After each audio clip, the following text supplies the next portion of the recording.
Good morning, everyone. Thank you very much for coming to our 7th Trans-Caspian Forum. I am very happy to introduce our CEO right now, Efkan Nifty, for opening remarks.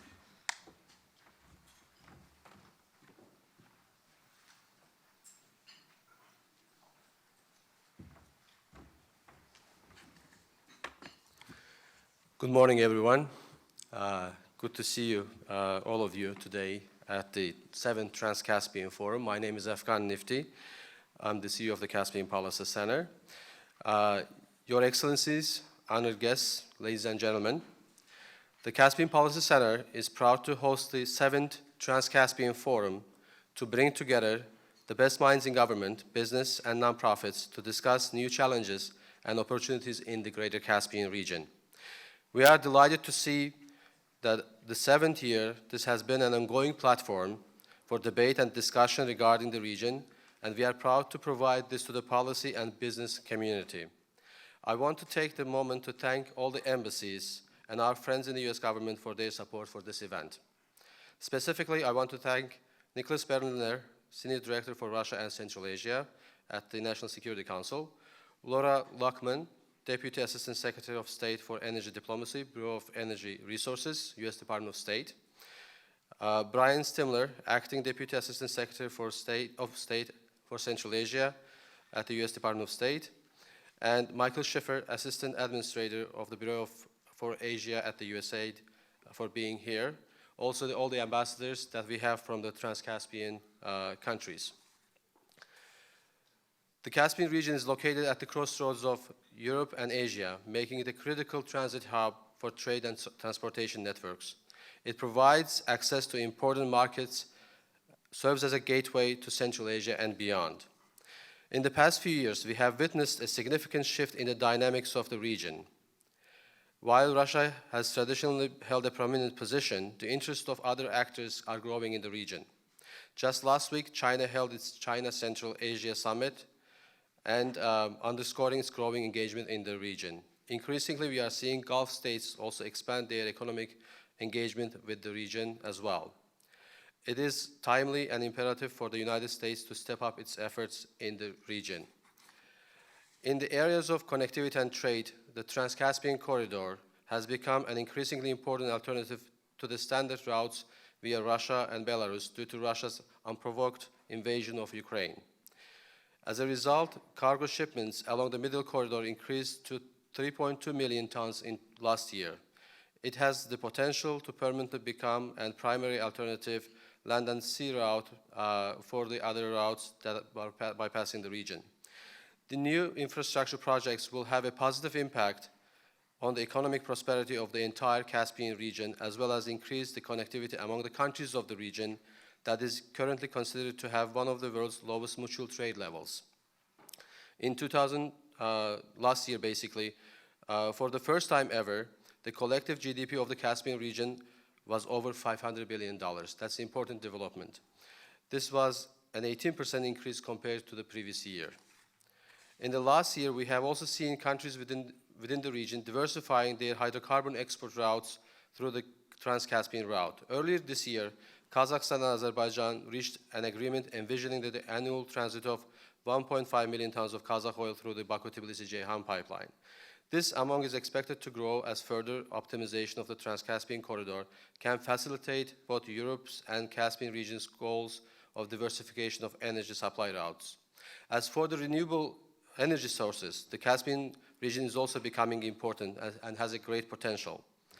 It has ranked second in the world for its wind energy potential. Last year, the European Union launched a new project called Sustainable Energy Connectivity in Central Asia, seeking to strengthen national policies of transition to sustainable energy systems and increase investment capacity and awareness in the renewable energy sector. Gulf-based companies with expertise in alternative energy sources have also been increasingly involved in the South Caucasus and Central Asia by building wind and solar power plants. The Caspian region continues to play a significant role in meeting the world's immediate needs for energy and diversification of supply. Outside the governments and companies should be looking beyond immediate needs and act region's potential to help meet future global energy demands. We at the Caspian Policy Center look forward to continuing our work as a platform for the region and to provide best debate platform and honest information to with our visits, with the field trips that we are having and discussions that we are organizing. In light of our 7th Trans-Caspian, I want to express our gratitude to the honored guests, excellencies, embassies, and partners for joining us here today. I look forward to listening to our distinguished guests and keynote speakers. Thank you for your enthusiasm and ability to participate in today's discussions, and I'm pleased to see that we had more than 200 registrations, and hopefully we'll show most of them coming and joining us today. And now let's proceed with the 7th Trans-Caspian Forum. I'll pass now the floor to Ambassador Richard Hoagland, who is our advisory board chairman. Thank you.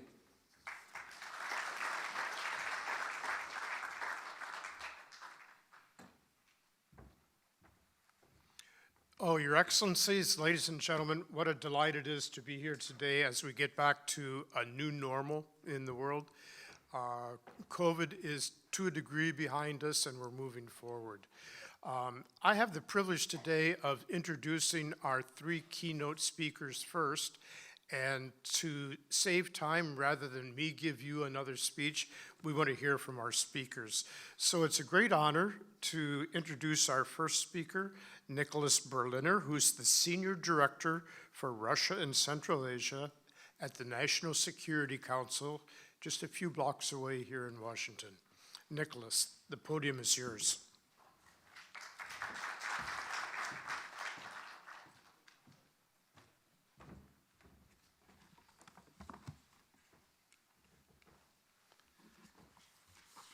So, Ambassador Yevgen, thank you.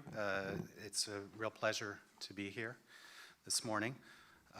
It's good also to see so many other friends from this region and with an interest in the Caspian. For over 30 years, the United States has been a consistent advocate for the independence, sovereignty, and territorial integrity of the states that emerged from the breakup of the former Soviet Union, including in Central Asia. And if the repetition of those principles may have seemed tired in years past, today we can see that they were not empty words. Principles matter. And at no time in the last 30 years have these principles been more directly under threat than today in Ukraine. Russia's unprovoked invasion of Ukraine is a flagrant violation of the UN Charter that undermines global order, peace, and security, and certainly contrary to US national security and foreign policy interests. And this war of aggression in Ukraine has profound implications for this region. It has led to economic disruptions, migration to Central Asia and other countries from Russia, and undermined regional security more broadly.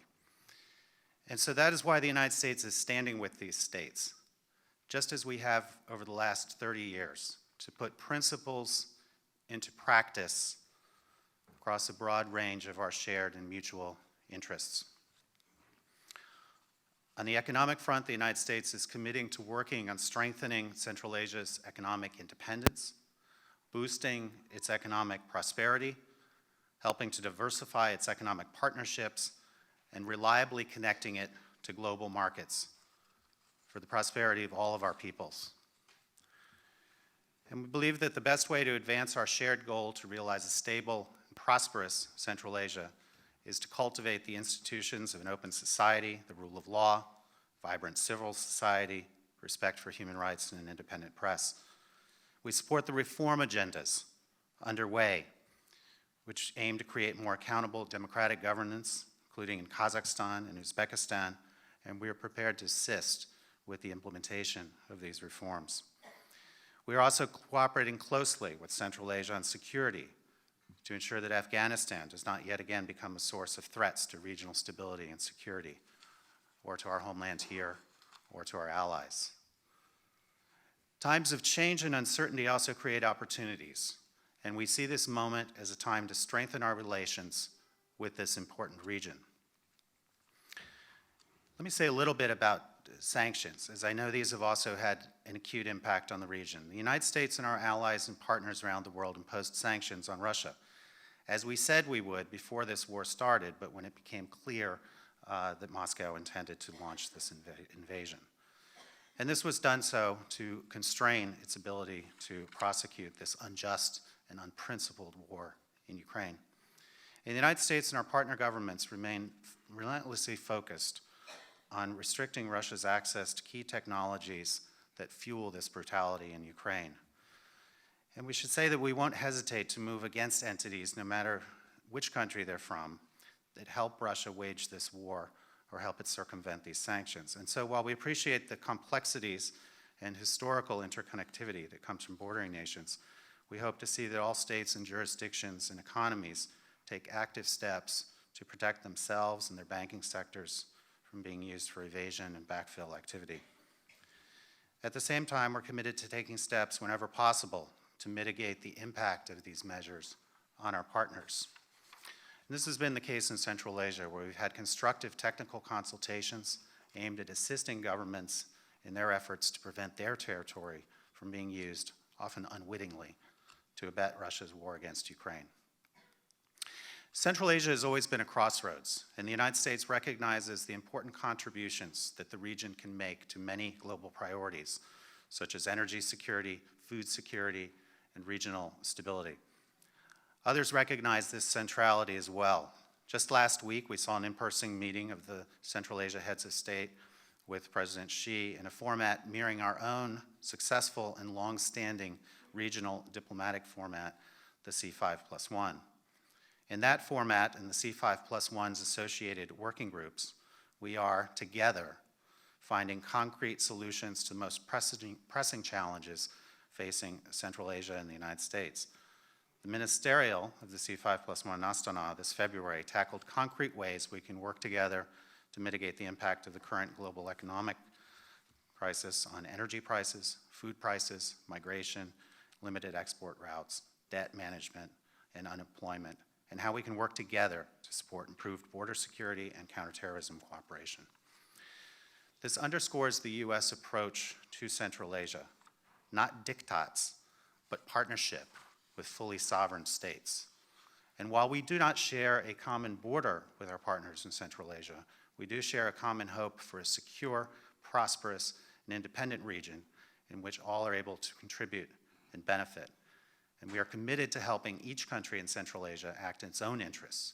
We have a desire to foster closer people-to-people and cultural ties, and we seek to help the region reduce its financial and other dependencies on larger states. Looking forward, we see many opportunities for the United States to continue to deepen our partnerships with the countries of Central Asia, and I'll cite just a few examples here. First of all, U.S. companies bring unrivaled experience and technology that can be leveraged to build prosperity and foster greater efficiencies and development. We hope to see even more U.S. direct investment in Central Asia in energy, agriculture, environment, tourism, health, educational sectors, and others.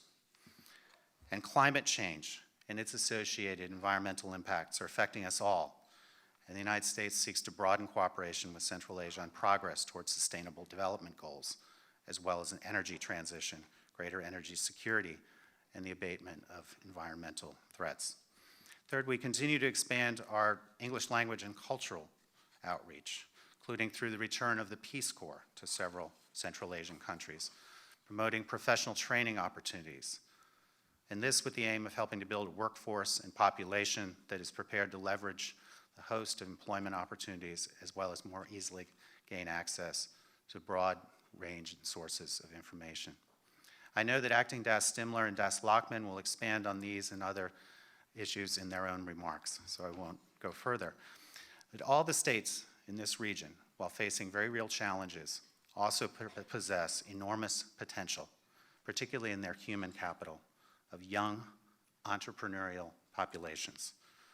The United States looks forward to working with each one of them to realize this potential. Thank you.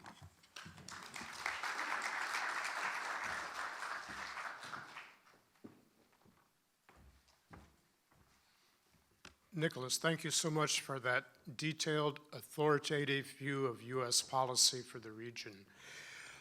Our next keynote speaker, I'm very pleased and honored to introduce, and that is Laura Lockman, Deputy Assistant Secretary of State for Energy Diplomacy from the Bureau of Energy Resources at the U.S. State Department. We look forward to your comments. Thank you.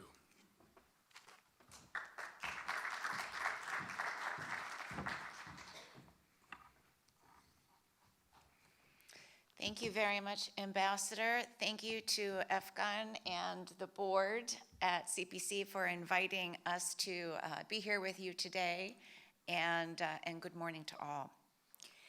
It's a great pleasure to be here with you today to talk about Central Asia and the importance of the relationships between the United States and the countries of Central Asia and the Caspian region. The consequences of Putin's war against Ukraine continue to ripple globally, including in this region. Putin's weaponization of energy, including in all of the oil and gas markets, has shown us that we will continue to experience the results of this for much time to come. And the effects have been clear. Rising energy and commodity prices, increased demand for non-Russian gas, increased imperative to capture gas otherwise wasted as methane emissions, and an increased determination to accelerate the transition to clean energy sources. We can all see even more clearly today that Russia will never again be considered a reliable supplier of energy. Also clear are the tremendous opportunities in the Central Asian energy sector for private sector partners, especially where investment climates show transparent and business-friendly governance. Central Asia not only has some of the world's largest fossil fuel deposits, but also remarkable potential in renewable and clean energy. These offer tremendous opportunity for the economic and energy security of the region and beyond. Even with these remarkable resources and potential, we must recognize continued challenges. The region is landlocked, with access to global markets through Russia to the north, Iran to the south, and the PRC to the east, presenting logistical, commercial, and geopolitical challenges. The State Department's Bureau of Energy Resources works with Central Asian nations to strengthen their energy security and support them in meeting their climate goals and protecting their sovereignty and territorial integrity. As we've seen in spades in recent times, energy diversification is integral to ensuring that the region meets current domestic and global energy demand. In addition to promoting energy security through diversifying export routes, greater energy integration in the region will play an important role in regional energy dynamics. Natural gas transmission within the region is limited by infrastructure gaps and export cuts during periods of high domestic demand. Heavily subsidized energy tariffs also discourage efficient energy usage. This contributes to rolling blackouts, hampering economic activity and putting the population's safety at risk. We saw this in 2022 when a major technical fault in the regional power grid caused a blackout through large parts of Uzbekistan, Kazakhstan, and Kyrgyzstan, and the entire Central Asian grid system collapsed.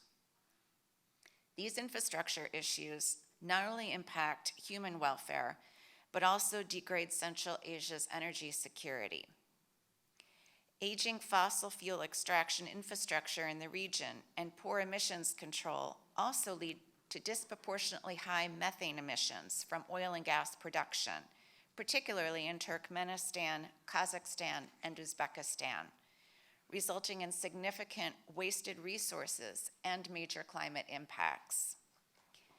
This gas could easily be captured by eliminating routine venting and flaring and repairing leaks across the oil and gas value chains. Capturing methane from the oil and gas sector is one of the cheapest and easiest climate solutions we have available to us today, with significant energy security benefits and economic benefits.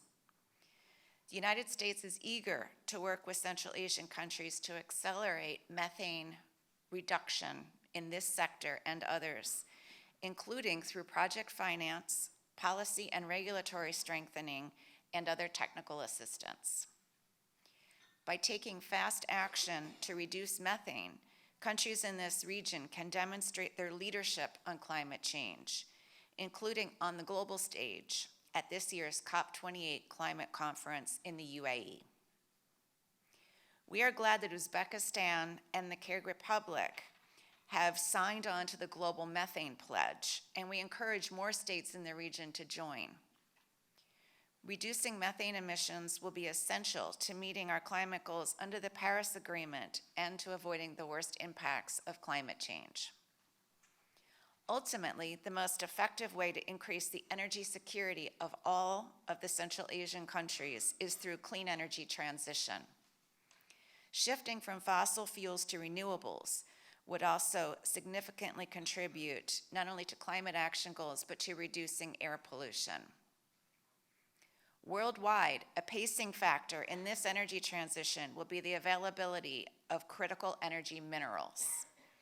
As the world transitions to a clean energy economy, global demand for these critical minerals is set to skyrocket by 400 to 600% over the next several decades. For minerals such as lithium and graphite, used in electric vehicle batteries, demand will increase by even more, as much as 4,000%. So building stable, reliable, secure supply chains for these minerals critical to our energy transition is important to our engagement with Central Asia. Central Asia has sizable potential for these critical minerals and rare earth elements. The use of modern exploration technologies and investment is essential to unlocking the complex geology associated with these resources.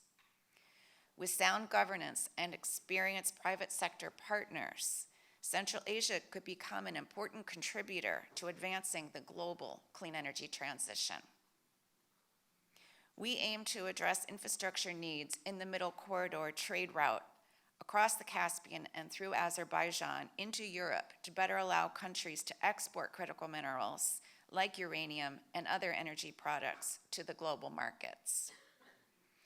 At the State Department, my bureau, Bureau of Energy Resources, inaugurated the Minerals Security Partnership, or MSP, to facilitate diversification and to build out the critical minerals supply chains.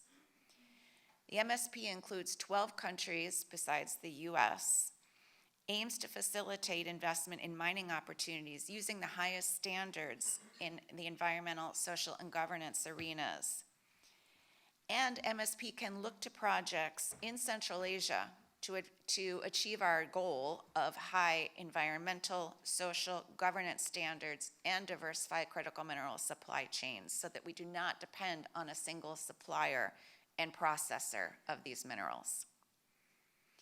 In addition to minerals, Central Asia has abundant renewable energy potential. Now, Tajikistan and Kyrgyzstan both use hydroelectricity for power generation, which provides 90% and 53% of each country's total power generation, respectively. But as climate change shrinks the mountain glaciers that supply their hydroelectric power plants, that zero carbon power source dwindles, diminishing energy security and exacerbating regional conflicts over water, access, and management. These factors really underscore that energy resource cooperation is more important than ever to enhance regional and national energy security. To support this effort, ENR, my bureau's power sector program, launched the Central Asia Energy Fellows Program. The fellowship will provide technical training, mentorship, and professional development for emerging energy specialists in Central Asia to advance research on clean and renewable energy and energy efficiency in the region and enhance cooperation among the Central Asian countries and with the United States. As Senior Director Berliner mentioned, when Central Asia, the countries of Central Asia gained their independence from the Soviet Union, the United States was among the first partners and sources of political support and foreign investment, notably in the fossil fuel sector at that time. We look to be your partners in advancing this new era of investment and realization of the energy transition on clean technology and moving towards zero emission sources of energy. And we look forward again to continuing these conversations with all of you and looking for ways that we can support. So thank you again for inviting me here today, and I hope you have wonderful conversations.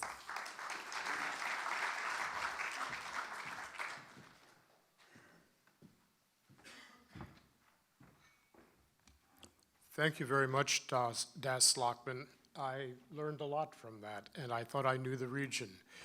It's very helpful for getting beneath the surface to understand what we are trying to accomplish with our colleagues in the region. So thanks. Our next keynote speaker I'm very pleased to introduce is Brian Stimler. Brian is the Acting Deputy Assistant Secretary of State for Central Asia in the Bureau of South and Central Asian Affairs at the State Department. So Brian, the floor is yours.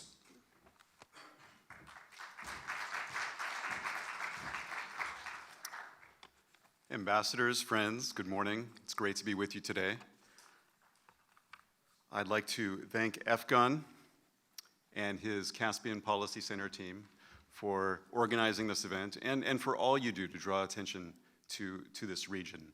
Like all of us, they're interested in working hard to help the region achieve its full potential. And today I'm going to talk a little bit about what the US government is doing to that end, specifically in Central Asia. As Das Lockman and Senior Director Berliner just explained, our US government Trans-Caspian policy is a key element of our engagement with Central Asia. However, it's only one part of our multifaceted policy toward the Central Asia region. And while I understand we're here today to talk about the Caspian region, I'd like to drill down a little bit and to speak about our broader policy towards Central Asia and highlight some of the extraordinary change taking place in our current relations. This past year has seen more high-level US engagement with Central Asian leaders than at any time in the over 30 years of these countries' independence.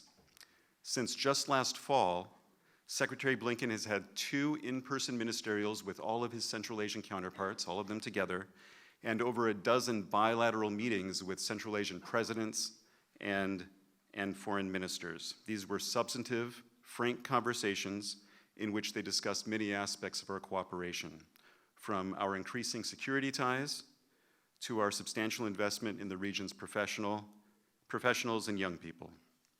We're working together to strengthen these countries' resilience, political independence, and economic ties with each other and with the global economy. One of the most dynamic areas of change is the C5+1, our diplomatic platform for engaging with the 5 countries of Central Asia, the C5. Some have claimed in the past that this is more of a symbolic grouping rather than a format for substantive work, but that is absolutely not the case today. Last year, we established the C5+1 Secretariat to coordinate our exponentially growing regional portfolio and respond in real time to the needs of our partners. The C5+1 Secretariat convenes monthly with designated senior-level representatives working in the foreign ministry of each capital. Here in Washington, we have regular, almost daily coordination that sets the stage for these important meetings, where delegations from each country advance shared priorities in 3 pillars of cooperation: energy and environment, economic, and security. We hold at least 1 in-person working group in each pillar per year, where we focus on shared priorities, identify problems to be addressed, and work together towards solutions. As an example of what this looks like, just to give some concrete examples, next week we're hosting a C5+1 security working group in the Loy Henderson Auditorium at the State Department, the department's largest and most iconic conference space. We needed this room to accommodate the many agencies and delegations participating in the discussion, which will cover cyber, border security, and countering violent extremism, all areas where Central Asians are eager to engage with us. This isn't just a talk shop. This year alone, the United States is devoting over $100 million in assistance and engaging in over 40 programs in the C5+1 format. That's all in the C5+1 format. These programs are in addition to the already substantive bilateral development programs that we're running with each Central Asian country.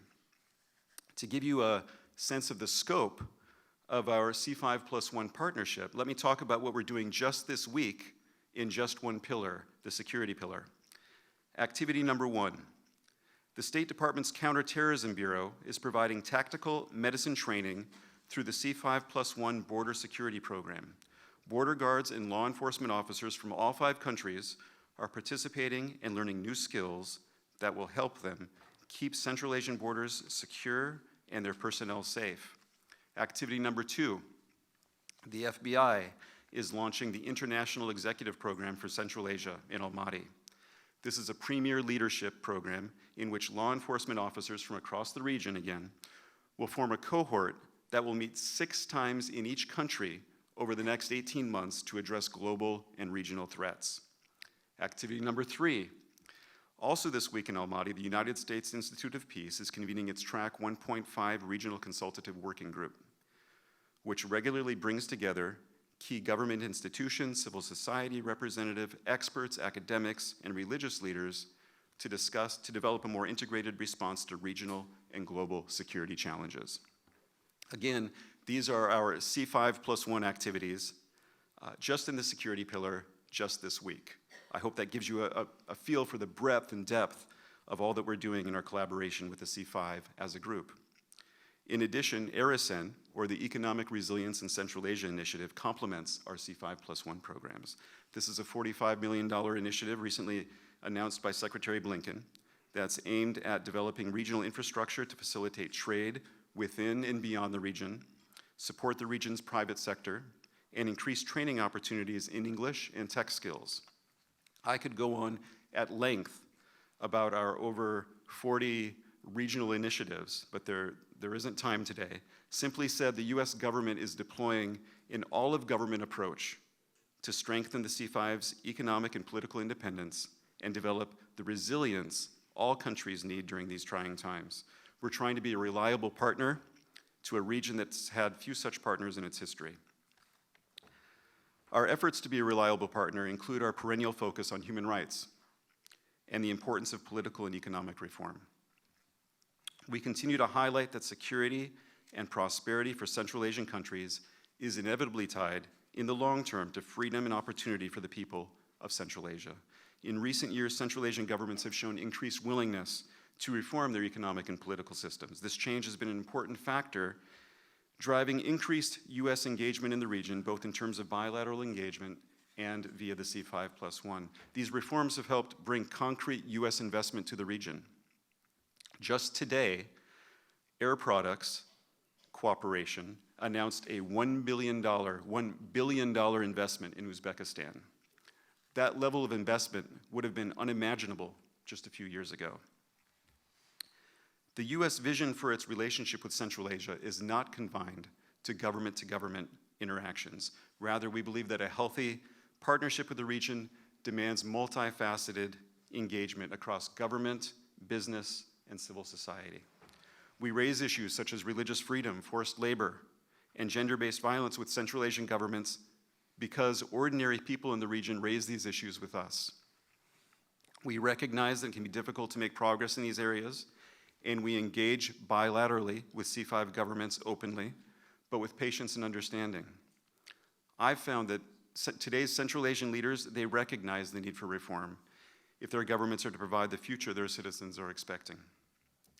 As Ukraine has demonstrated so convincingly, a strong civil society is vital to a country's resilience and its ability to withstand external pressure. So we will continue to address these issues in all of our engagements with leaders in the region. In conclusion, thank you again for this opportunity to share a small piece of what the U.S. government is doing in Central Asia. We look forward to continuing our work, including our work with many of you to help the region achieve its full potential. Thank you.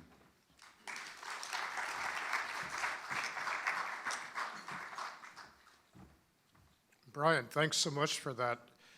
Sometimes in recent months, we've heard that the United States is missing in Central Asia. I think you've just disproved that. Behind the scenes, what's not often reported, great deal of activity and support and growth is going on. And I'm very pleased that that's happening. What I'd like to do right now is invite our three speakers up with our CEO, Afghan Nifty, to do a very quick photograph. Now, if you'd like to quickly slip out for a refresher coffee. No, I'm seeing no, you shouldn't do that now. Okay. So what we'll do is we'll take a quick picture and then we'll move right on to the ambassadorial statements. So, please.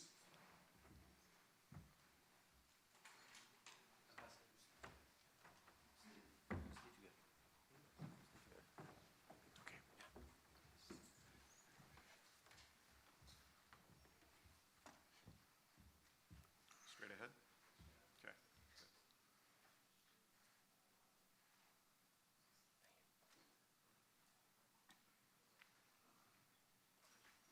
Okay. All right, thank you. Now, moving straight ahead without a coffee refill, what I'd like to do is just very briefly say something here.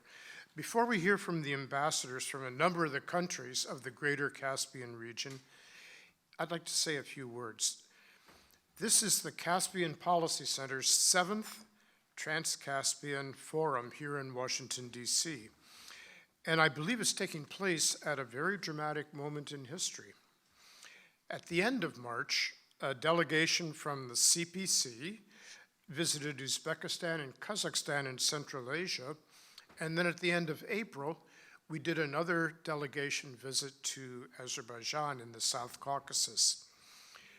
What we heard from those trips was best summed up by a recent former foreign minister of Uzbekistan, Vladimir Norov, who spoke repeatedly during his 2-hour meeting with us about Central Asia Plus. And by that, he meant the countries working together and looking outward as they never have before in the 3 decades of independence. In Azerbaijan, we heard again and again from ministers and from other senior officials and academics that perhaps for the first time ever, Azerbaijan is truly getting to know the countries of Central Asia and is looking for ways to work together cross-Caspian that they've never done since the first days of independence. Now, I mentioned these 2 examples to emphasize that the term Trans-Caspian is no longer just an academic term. It's a reality.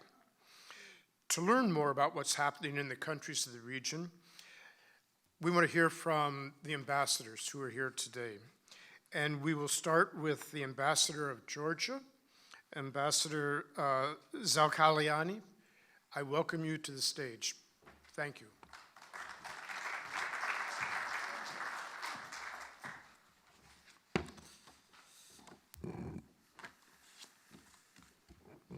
Thank you, Ambassador. Distinguished colleagues, dear friends, I'm really honored and privileged to be joining this timely discussion on the challenges and opportunities that face the Caspian region. In today's geopolitical climate, holding this forum alongside United States and Caspian region policymakers, business leaders, and members of the academic community is of the utmost importance. In Georgia, throughout our history, we have always been at the epicenter of commerce and trade due to our strategic location between Caspian Sea and the Black Sea. I'm proud to say, as a modern democracy with an EU-acknowledged European perspective, Georgia is well on its way towards accession to the European Union and to becoming a full member of the European family of nations. During the last 12 years, Georgia has pursued an ambitious reform-oriented track that has brought us farther in line with the standards of our key international partners, European Union, United States, and other partners. Building upon our past success, we applied for full EU membership last year to realize our European goals. And now we are working hard to address each of the European Commission's 12 recommendations to be recognized as a candidate state.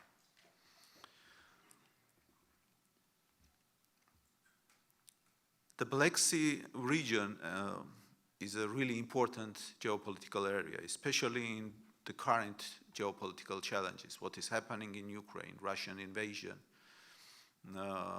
Of course, it creates a lot of problems in the region, but we are doing everything possible in order to deal with these challenges. And it is a microcosm of conflict management. If we can maintain peace and stability here in the region, we can do so elsewhere. The changing geopolitical environment has made it clear that the United States must reevaluate its engagement and relations in the region.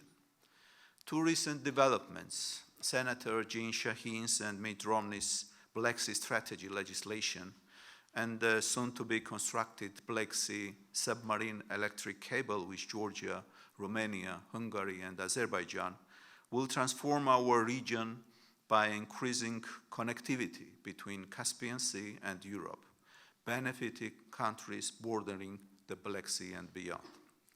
Such efforts contribute to the Georgian government's goal of transforming our region into one of the opportunities and economic growth. Starting on the home front, Georgia has fostered a business-friendly environment and extensive international trade that enable us to carry out weight in our partnerships. Over 80–70% of Georgian exports go to countries with whom we have free trade agreements.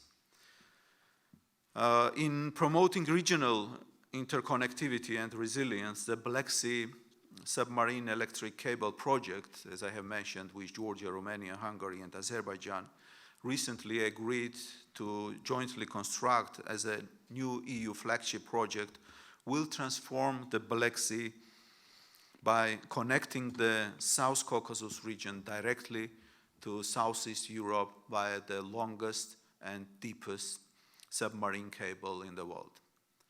This ambitious project will serve to bolster European energy security while aiding the EU's green transition through access to clean Caspian energy. It is imperative that the EU and our Western partners continue to support such important projects to further contribute to the prosperity and stability of the region, which will in turn provide huge dividends for all of us. If the United States makes a relatively small investment in our region, now it will yield an outsized return for peace and prosperity for decades to come. Economic opportunities. The same asymmetric return profile is available to American businesses in Georgia. From commercial diplomacy perspective, we want more of the US in Georgia and more Georgia in the United States. The Georgian government's goal is to transform the South Caucasus into a region of opportunities and economic growth. And we have made incredible progress to enable this pursuit across almost every metric. To name a few, Georgia is the seventh easiest country to do business according to the World Bank Group. Third least tax burden country with 9.9% total tax rate. again, according to World Bank Group. The government of Georgia also signed free trade agreement with a collective population of more than 2.3 billion, including EFTA countries, United Kingdom, European Union, China. And 87% of Georgian export goes to countries with whom we have free trade agreements. Georgia is natural connector for American companies seeking access to larger region markets, for example, to 8 landlocked countries in Central Asia, and consequently to Western China, a market of more than 2 billion people. Georgia's location and achievements have led to more than 300 American companies planting roots in our country, many among world leaders in commerce and technology. To support Georgia's position as a regional hub for trade and logistics, the government invests heavily to develop infrastructure and achieve this goal. We have launched such important projects as East-West Highway, Black Sea Port, Anaklia Deep Sea Port Project, and Baku-Tbilisi-Kars new railway line. Currently, the shortest route from Asia to Europe passes through Georgia, and the new route via train takes only 15 days compared to traditional route by sea up to 45 days. And in conclusion, let me highlight that Georgia's economic pivot happening in Georgia and our region has the potential to reorient our economies to become more secure, reliable, and prosperous. Every crisis presents an opportunity, and I am proud to say that Georgia has seized the moment to work toward a common vision of Black Sea region that is free, prosperous, and firmly with Europe. Thank you.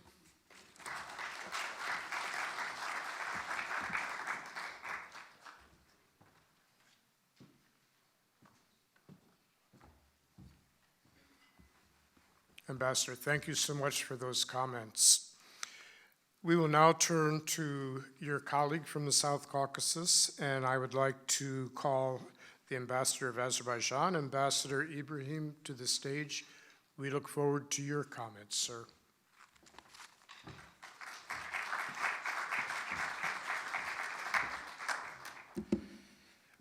Thank you very much, Ambassador Hoagland.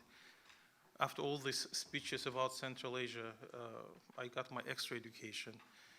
And thank you very much, Ambassador Minister Al-Kalyani, for putting also the South Caucasus on the framework. It's indeed pleasure to be at this 7th Caspian Forum. And there were some talks about symbolism. It was mostly about C5+1, how it's moving from symbolic stand to something practical. And while I was sitting here, I looked at the maps. And since there were a lot of talks about Trans-Caspian and Central Asia, I think it's symbolic that despite the fact that alphabetically we have 3 South Caucasus countries, first then we have Kazakhstan, on the western side of the Caspian Sea. And then we have Turkey in between of the Central Asian countries. I think it's also symbolic because it's not just geography, it's our destiny. It's a landscape where we're operating today. So therefore, I think it's a regional, part of the regional snapshot, what we're seeing here in terms of our flags. My president, within last year, I just looked at the statistics, probably in average was meeting leaders of the region every 2 weeks.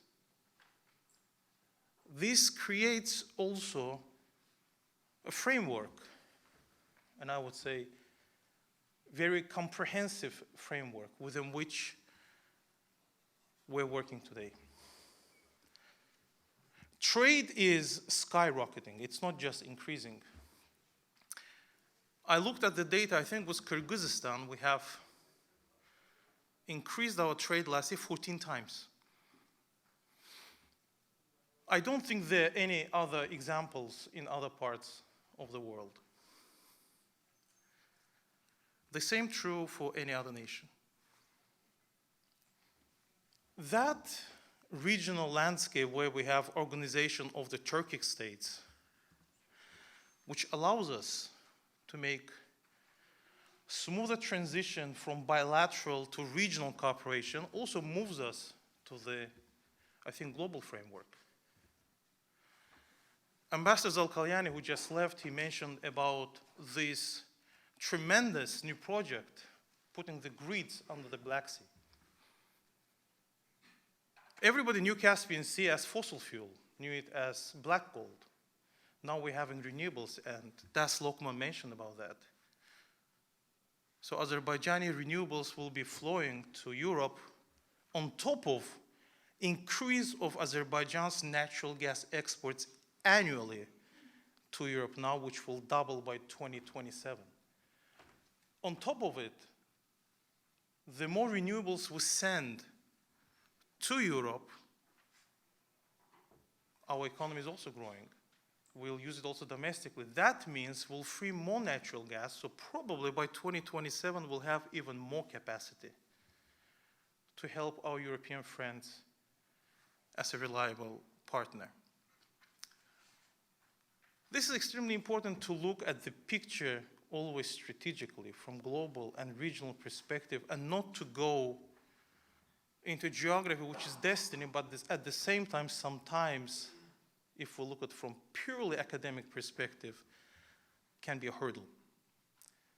So on that, I believe our strong cooperation with the United States of America is key, not only for Azerbaijan, but also for the entire region. As President Biden, in his very recent letter to my president on our National Day mentioned, strong partnership between Azerbaijan and the United States helped advance prosperity across the region. And I think the region can be called Caspian, but it's much larger in every sense. So I thank CPC again, I thank all my colleagues, and I hope that when we meet next year, hopefully, for the 8th meeting here, we'll have even more stories to tell for the region and for the world. Thank you.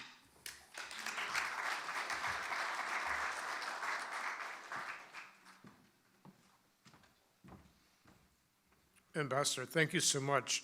I like your closing comment that we look forward, that there is more to come. So thank you for that. We're going to move now eastward back across the Caspian, and we're going to listen to the Ambassador of Kazakhstan, my colleague, Ambassador Ashikbayev. Ambassador, the floor is yours.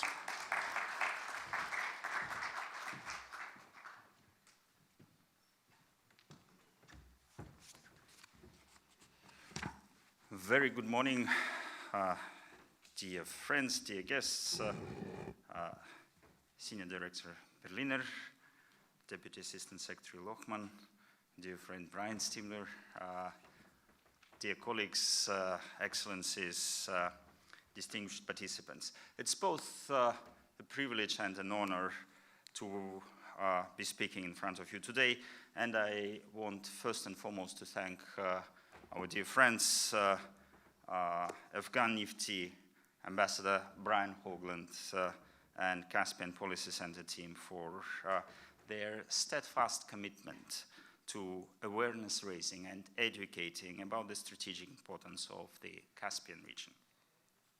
At the outset, let me reiterate a statement by President Tokayev that we must ensure that the Caspian Sea becomes a sea of peace and new opportunities. And he also mentioned, stressed that the Caspian region should not become an environment for geopolitical battles, but rather a place of synergy of efforts of different players. And this credo is based on not only abundant energy resources, but also on our human capital, transport and transit potential. Indeed, unlocking the full potential of Greater Caspian region is a key to address the most pressing challenges of current world, be it food or energy security or some other challenges, both regionally and globally, but also ensuring that Central Asia remains an integral part of global development. Since the early days of our independence, Caspian energy was a driving force of economic development, both for Kazakhstan and for the entire region. And in our bilateral relations with the US, it was one of the main avenues of cooperation with the United States, starting with the Tengiz field and landmark deals with Chevron and ExxonMobil, two remarkable achievements in investment and sustainable growth. And there is a huge, huge contribution of that particular efforts in what these days is known as an enhanced strategic partnership between Kazakhstan and the United States.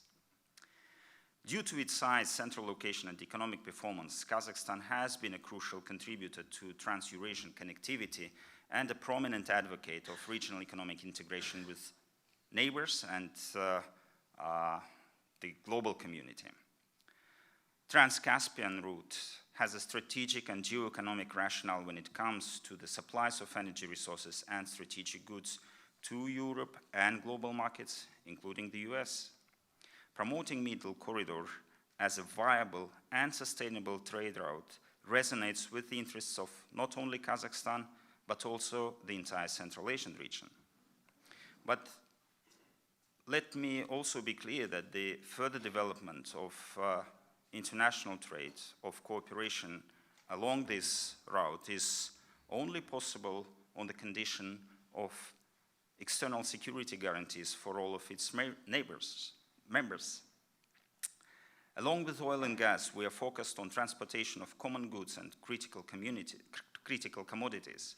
And last year, the volume of cargo transported through Trans-Caspian route doubled and reached 1.7 million tons. And I remember that exactly 2 years ago, I was a fresh new ambassador to DC, just taking up my duties among COVID-19 restrictions. And I was addressing the 5th Trans-Caspian Forum, and I was contemplating about the immense potential of the region. And now our plans became a reality. Per agreement between Kazmunaygas and of Kazakhstan and Azeri Sokar to supply 1.5 million tons of Kazakh crude via BTC pipeline, last month the first shipment of Kazakh oil successfully loaded in Ceyhan. We do appreciate the constructive dialogue of all engaged stakeholders, Azerbaijan, Georgia, Turkey, and the role played by the United States. The next goal is to develop infrastructural projects with prospect for further increase of transit volumes. As Middle Corridor includes a multimodal transport capabilities, rail, tankers, pipeline, transshipment facilities, it is important to ensure seamless movement of goods by making it more efficient and cost-effective. We recently established a joint venture with Abu Dhabi Ports Caspian Integrated Maritime Solutions to develop Caspian fleet for oil transportation and support of the offshore oil and gas exploration as well as development projects.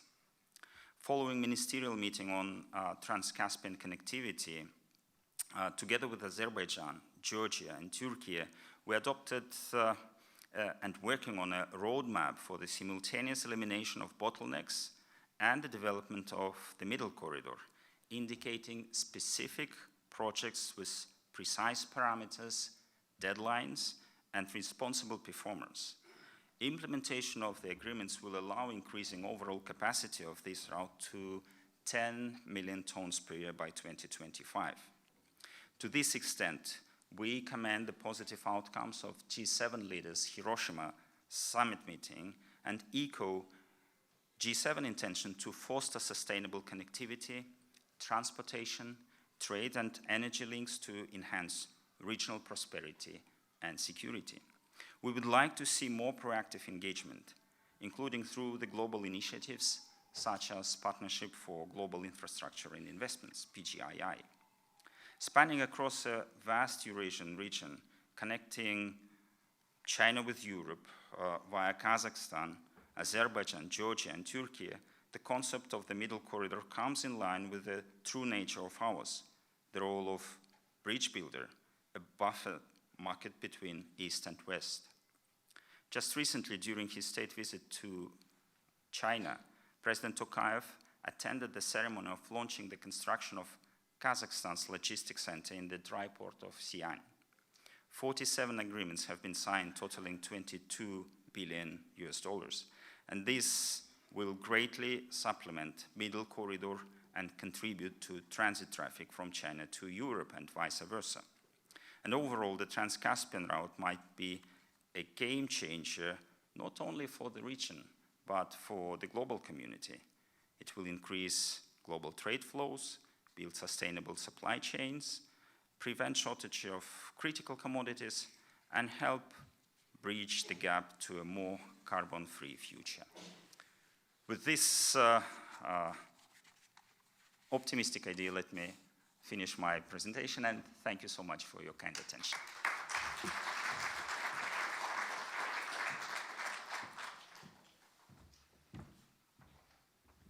Thank you, Ambassador.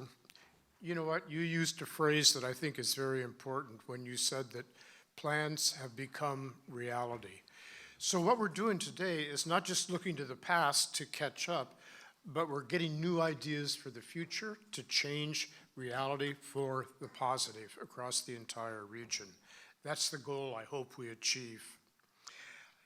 We stay across the Caspian on the eastern side, and we turn next to the Ambassador of Kyrgyzstan, the Kyrgyz Republic, Ambassador Aminbayev. The floor is yours, sir.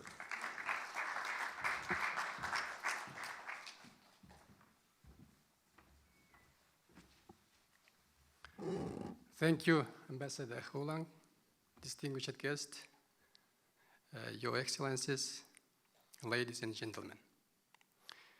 It's a great honor and a privilege for me to be here today to address you on behalf of my country.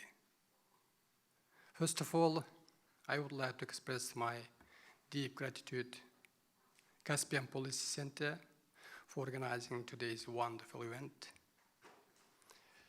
dedicated to strengthening the partnership between the United States and the countries of Caspian and the Central Asian countries. I hope today's event will serve as a significant platform where we can highlight and celebrate the major achievement of our relationship in recent years, and also to discuss further ways to strengthen interregional cooperation for a brighter future. When we look at the Caspian and the Central Asian regions, we see not only geographical proximity. Most importantly, we can see the common historical, cultural, linguistic values that united our ordinary people, our nation, for many centuries. For example, the Great Silk Road is a clear evidence of strong connection between our nations for many centuries. The Great Silk Road for several years promoted the trade, cultural exchange, exchange of knowledge and tradition between our lands, and left erasable mark on our collective identity. It's a fact. Of course, today we are facing the global challenges such as energy security, food security, and regional stability. I am sure that today is the time when we all must clearly recognize the huge potential for joint work and mutual cooperation. Working together, I mean. Indeed, in practice, only by using the forces and the resources of Caspian and the Central Asian regions together, we will be able to pave the way for the sustainable economic development and the mutual prosperity. The Kyrgyz Republic, my homeland, which is located in the very heart of Central Asia. Our country is a pearl. It is characterized by the breathtaking mountain landscape. Most of you know. And however, not only the natural beauty makes Kyrgyz Republic significant. Our country owns 30% of water resources of former Soviet Union. And you know, especially in growing water shortage in the world, the clean water resources is a vital asset everywhere in the world. In addition, Kyrgyz Republic has 60% of world silicon reserves, a very important and necessary raw material for the production of silicon chips and the electronic products that power our modern society, you know. Recognizing the importance of water resources and its efficient use, President of our country, Sadr Nurjoy Japarov, initiated a major regional project in cooperation with Uzbekistan and Kazakhstan. For the first time in the last 3 decades, joint development of the water resources of Naran River, which located on the territory of Kyrgyz Republic, has already begun. Such large-scale construction is an important step towards ensuring water security in our region. I wanted to emphasize that this major project was launched in pursuance of the decision taken at the meeting of presidents of the Central Asian countries held last year in Cholpon-Ata, Kyrgyz Republic. This major project will generate 1,860 megawatts of electricity, also provide a solution for storing water in wintertime and irrigating on hot summer days, benefiting the fields of Kazakh Republic and Uzbekistan in summertime. This holistic approach will successfully address both energy and food security, laying the foundation for more sustainable and prosperous regions. In conclusion, I would like to know that our region has rich resources and unique opportunities and a great potential for the development of the interregional comprehensive cooperation. Dear participants, Central Asia, despite being landlocked, occupies a geostrategic position at the crossroad of Europe and Asia. Thanks to the creation of modern transport infrastructure and the innovative logistics system, it has all the prerequisites, necessary conditions, to become key center of the world trade. Therefore, investment in transport infrastructure projects and the creation of the sustainable transport and trade links are very, very important and they play key role in the development of Central Asia. In this context, I would like to highlight the strategic project of China-Kyrgyzstan-Uzbekistan Railway. My country has high hopes for this project as it will create sustainable transport corridor between Europe and Central Asia. We are ready to further increase our mutual beneficial investment cooperation with the United States, first of all, with the countries of Central Asia, and this, all entire Trans-Caspian regions. Thank you very much for attention.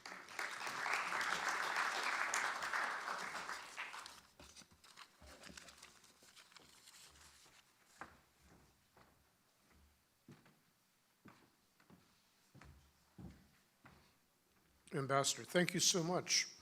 While it's true that the Kyrgyz Republic might be just a tad far from the shore of the Caspian Sea, you've made perfectly clear that the Kyrgyz Republic is in the center of the Caspian region, an essential part. Thank you for that.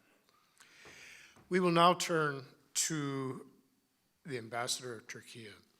I am so pleased to have you here today, sir. We look forward to your comments. Ambassador Mirjan, thank you, sir.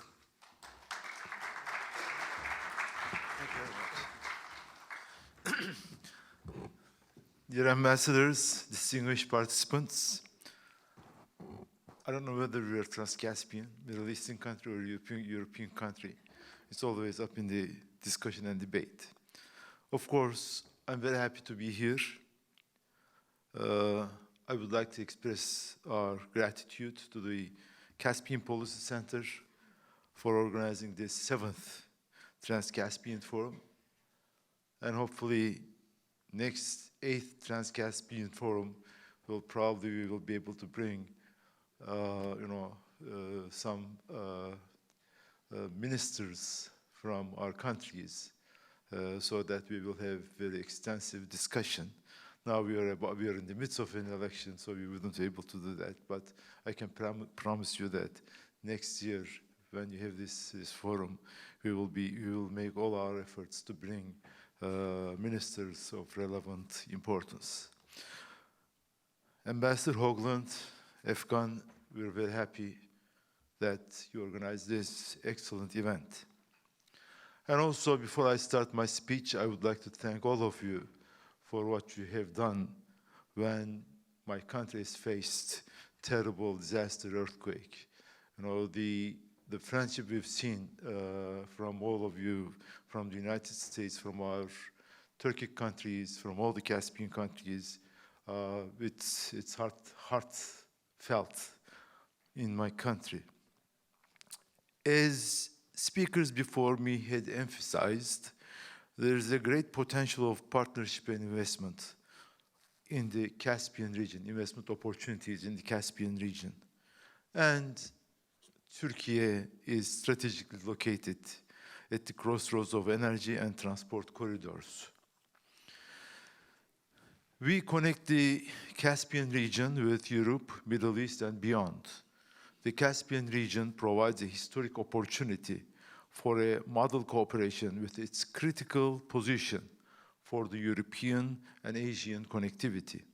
With this view, we value peace and prosperity in our wider region and support multilateral approaches to this end. This is absolutely important. If we do a multilateral approach and creating some sort of interdependency between these countries, the stability and prosperity cannot come in any region, as a matter of fact.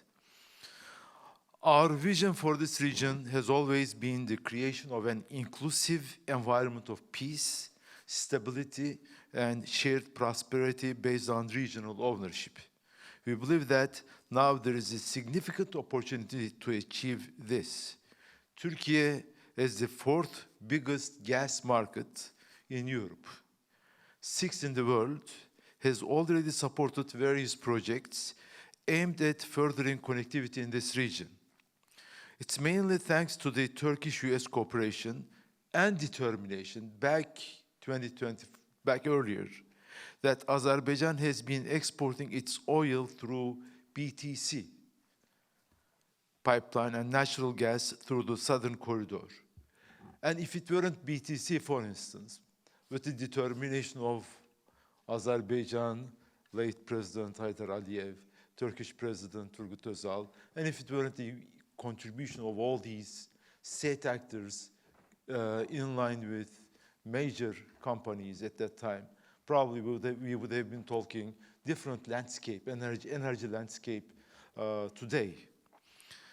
So having said this, also fast forwarding, we should take new initiatives at the political level, at the company level, to increase energy interdependency among Caspian countries and to link Caspian energy resources with the European markets and with other markets as well. Together with our important partners, the oil pipeline has become one of the world's most successful energy projects. I'm talking about BTC. Now, BTC once has been criticized heavily, if you recall.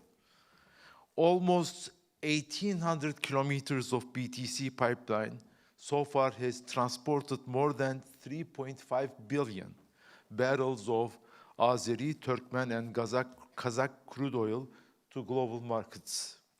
Around 1% of world's oil trade runs through BTC. We aim that gas exports to Europe via TANAP will also double and reach to 20 BCM. That's also strategically important, very important project, which has been criticized when it's first undertaken because of its cost and economic problems, economic financeability. These huge energy projects, important, vital, and I think our parties, our countries, together with our European partners as well as US partners, should consider and should think about these big projects if we are talking about diversification of our energy resources and reducing dependence of our energy consumption to a single source. Now, as I said before, the time is also ripe now to make another historic effort to enable Turkmen gas to enter world markets through TANAP. There is significant potential both in Azerbaijan and Turkmenistan. Together with the US, we need to work together more closely. The Caspian region is not only home to valuable oil and gas reserves, but also has a huge potential of renewable energy. We believe that bringing solar, wind, and hydropower in the energy mix will be crucial for a sustainable economic development in this region. With the fifth biggest installed capacity in renewable energy in Europe and ranking the 12th in the world, we would like to share our experience with our partners. In the renewable energy, we made a big stride in the last 10 years. I happened to be Deputy Minister of Energy at that time when it just started. Of course, it's not a credit to me, but it's the general atmosphere that enabled renewables be into our energy mix. As you all know, energy is also a key component of the US-Turkish alliance. US is the largest LNG supplier in Turkey, for Turkey. Last year, we imported 5.6 BCM of gas, 5.6 BCM of gas from the United States, or approximately 15 BCM. So a third of our LNG supply seems to be coming from the United States. And of course, we want to establish long-term supply contracts with US companies, and also we need to work on this issue as well. It is also thanks to Turkish-US cooperation that Caspian energy resources are exported through Turkey to Western market. This forward thinking on our part as allies has, in the past 25 years, completely changed the dynamics and outlook of the region in terms of energy sources and routes. Not only has Azerbaijan gained the ability to ship its resources directly to world markets, but also Georgia has also benefited as a transit country. The time is ripe now to make another historical effort to enable Turkmen gas to enter to the world market. Our agreement with Bulgaria, which is which has been a very important agreement, and I think helped Bulgaria solve major of its gas issue, gas demand, to supply them with 1.5 BCM per year for 10 years to come. And their gas demand is around 3 BCM. So we're supplying almost half of Bulgaria gas need through our LNG facilities. Our efforts in the region, as I told you earlier, should not be limited to cooperation in hydrocarbons. We should also, as said earlier, support Trans-Caspian East-West Middle Corridor or Middle Corridor. Initiative focuses on improving multimodal transport routes traversing the Caucasus region, Caspian Sea, Central Asia. We are pleased to see the interest and growing private sector attention on the Middle Corridor. Another issue, nuclear energy, can be a strategic aspect of relations bilaterally first and foremost, but also potentially in the region as a whole. Cooperation on SMRs constitute a concrete cooperation area.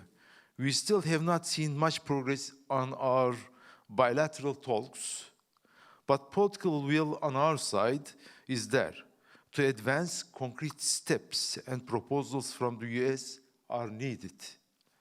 If Turkey and the US can move forward in this area, this will create a new wave in the region. I'm referring to SMRs, small modular nuclear reactors.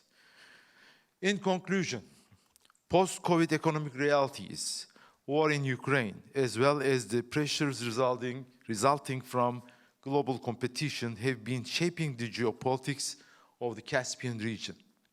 We believe that close cooperation with our partner countries remains as the key success.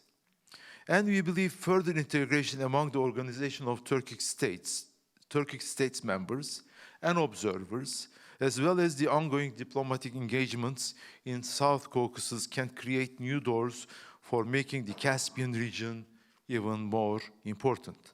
In this respect, we support Azerbaijan and Armenia in their quest for a lasting peace.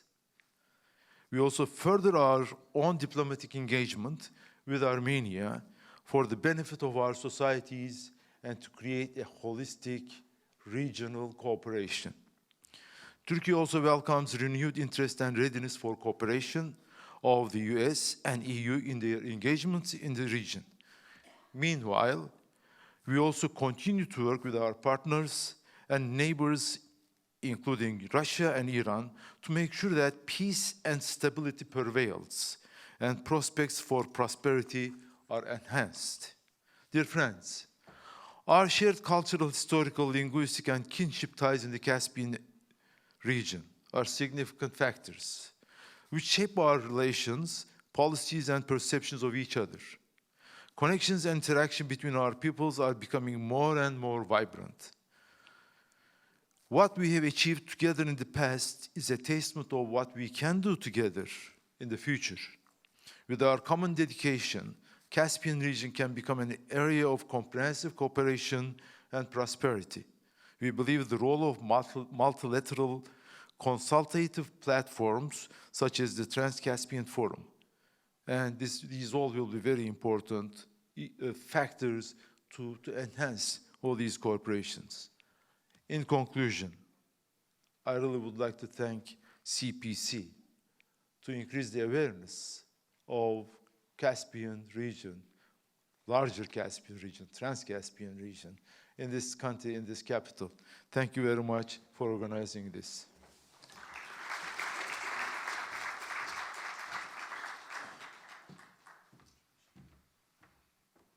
Ambassador, thank you so much for those important comments. Thank you especially for your affirmation near the end that Turkey does indeed support lasting peace in the region.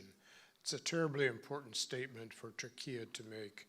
And also thank you for your emphasis on Trans-Caspian energy. all forms of energy, very definitely the wave of the future. It has to be. We'll conclude this part of the program with, last but certainly most not least, the Ambassador of Uzbekistan, Ambassador Siddiqov. Please come to the stage, sir.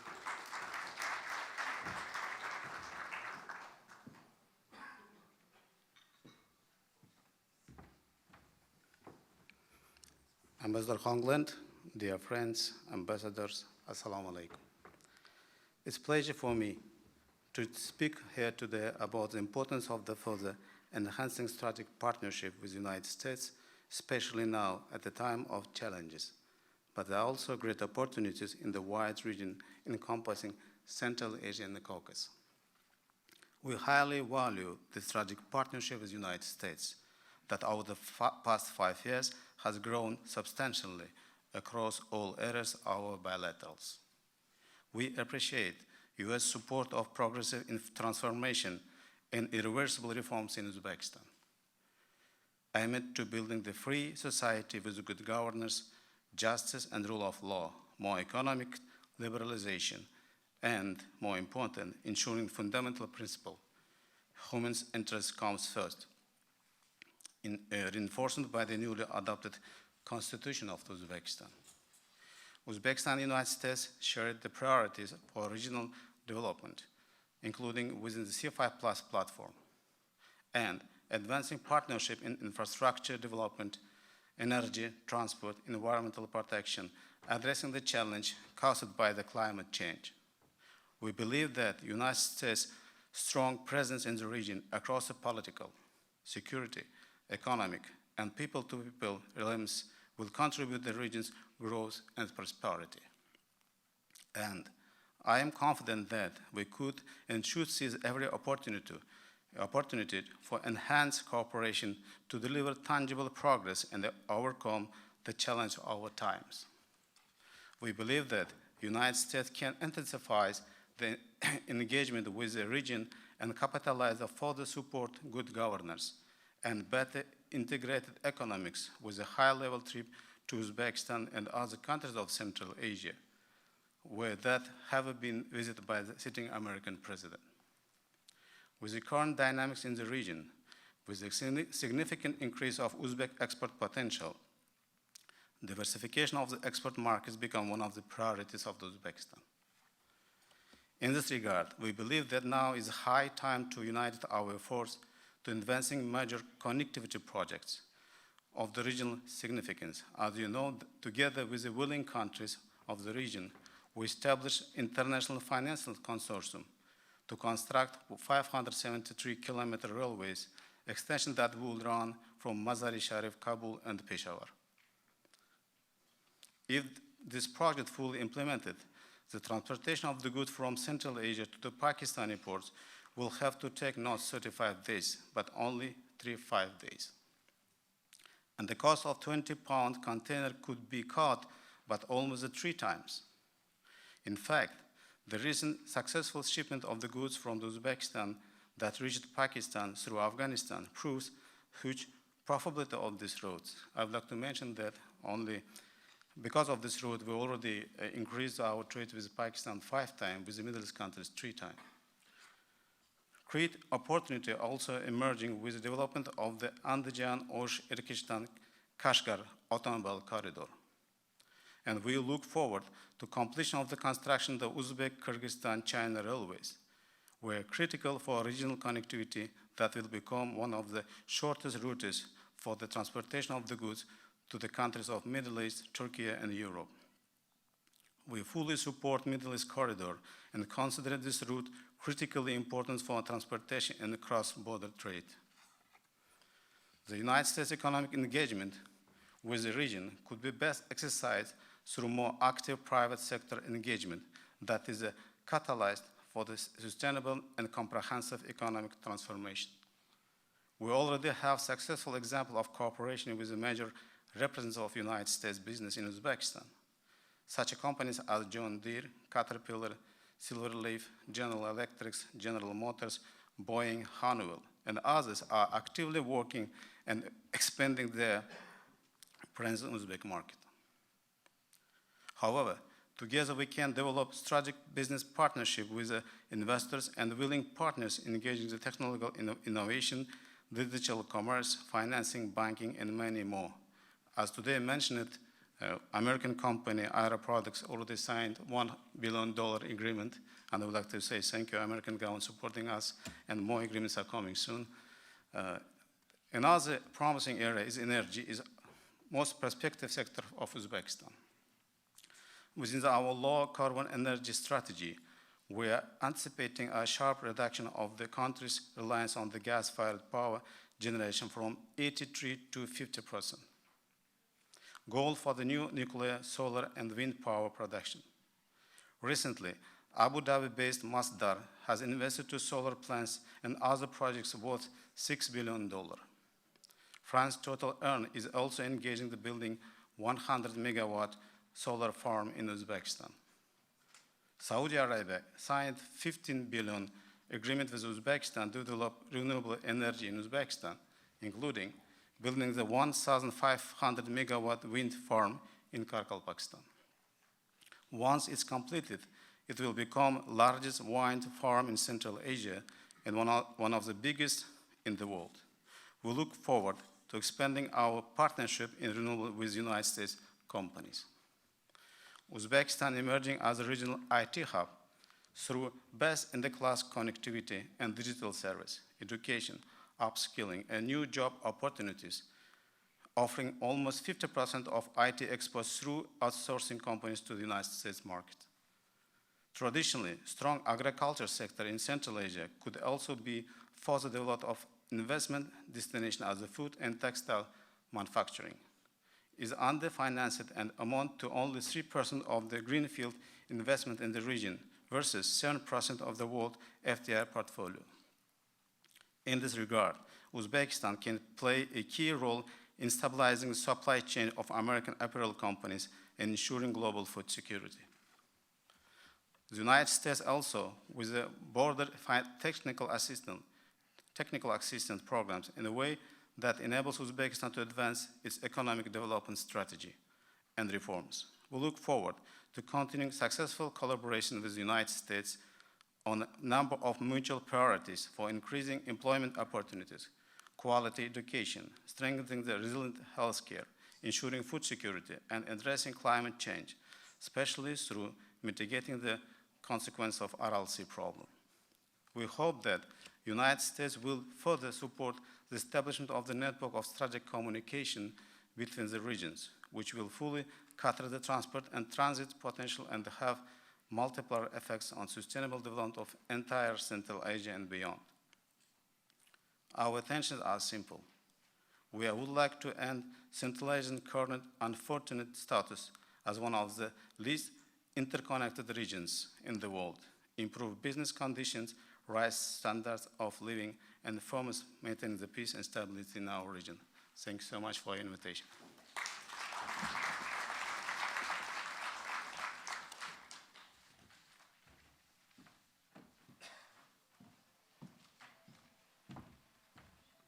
Thank you, Ambassador. You touched on absolutely every key point that we need to know about the region. And I thank you especially for reminding us that it's important not just to look east and west, but also south through Afghanistan, Pakistan, into India. A great region that's inevitably going to grow. I would like to recognize one more of our guests today, and that's Mr. Arthur Grigorian, who is the DCM at the Embassy of Armenia. We thank you very much for coming here today, sir. What I would like to do now is ask our ambassadors to come back to the stage for a moment. We'll take a quick picture, and then we will take a quick coffee break, I believe. And this time I said it okay.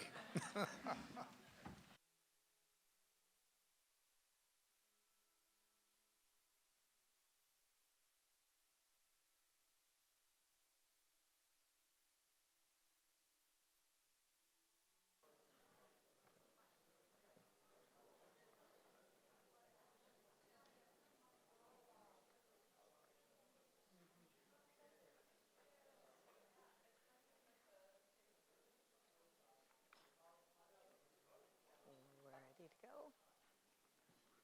Okay.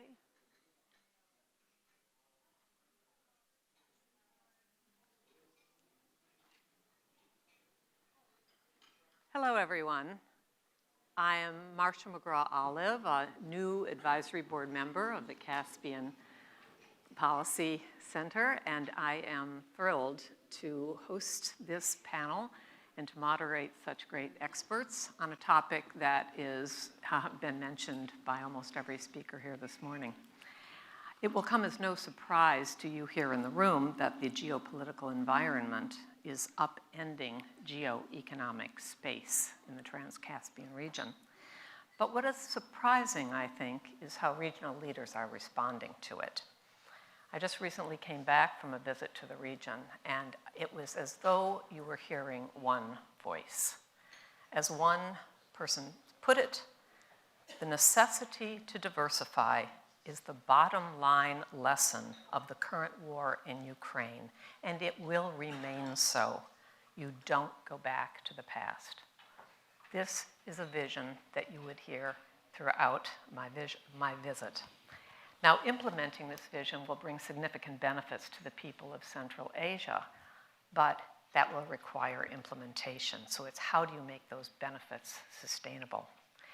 And so diversification is part of the answer because it enables trade to be happening within this region and not just to be a transit zone.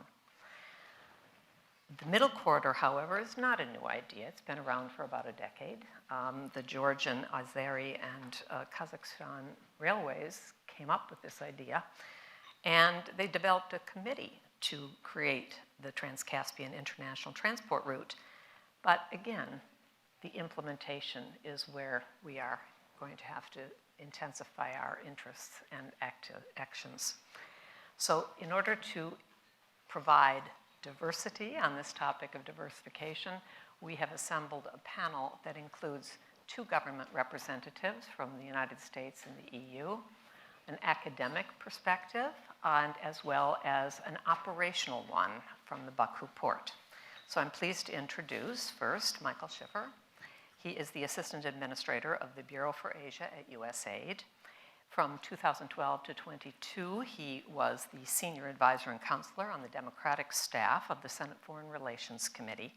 From 2009 to 2012, he served as Deputy Assistant Secretary of Defense for East Asia in the Office of the Assistant Secretary of Defense for Asian and Pacific Security Affairs. He has his undergraduate degree from a local school, Georgetown, and graduate degrees from the London School of Economics and New York University.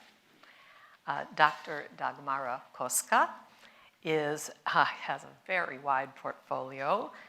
She manages as the Deputy Head of Global Issues and Innovation Section, which includes the following: climate, energy, environment, maritime affairs, transport research and innovation, and health policies.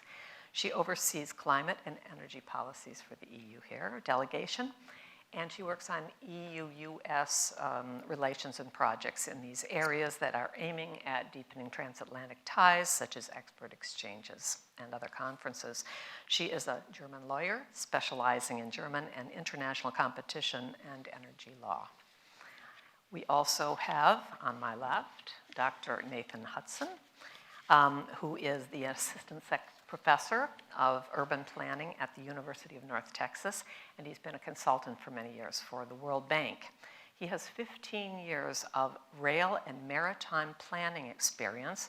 His most recent research relates to the impact of the invasion of Ukraine on the Belt and Road Initiative in Central Asia.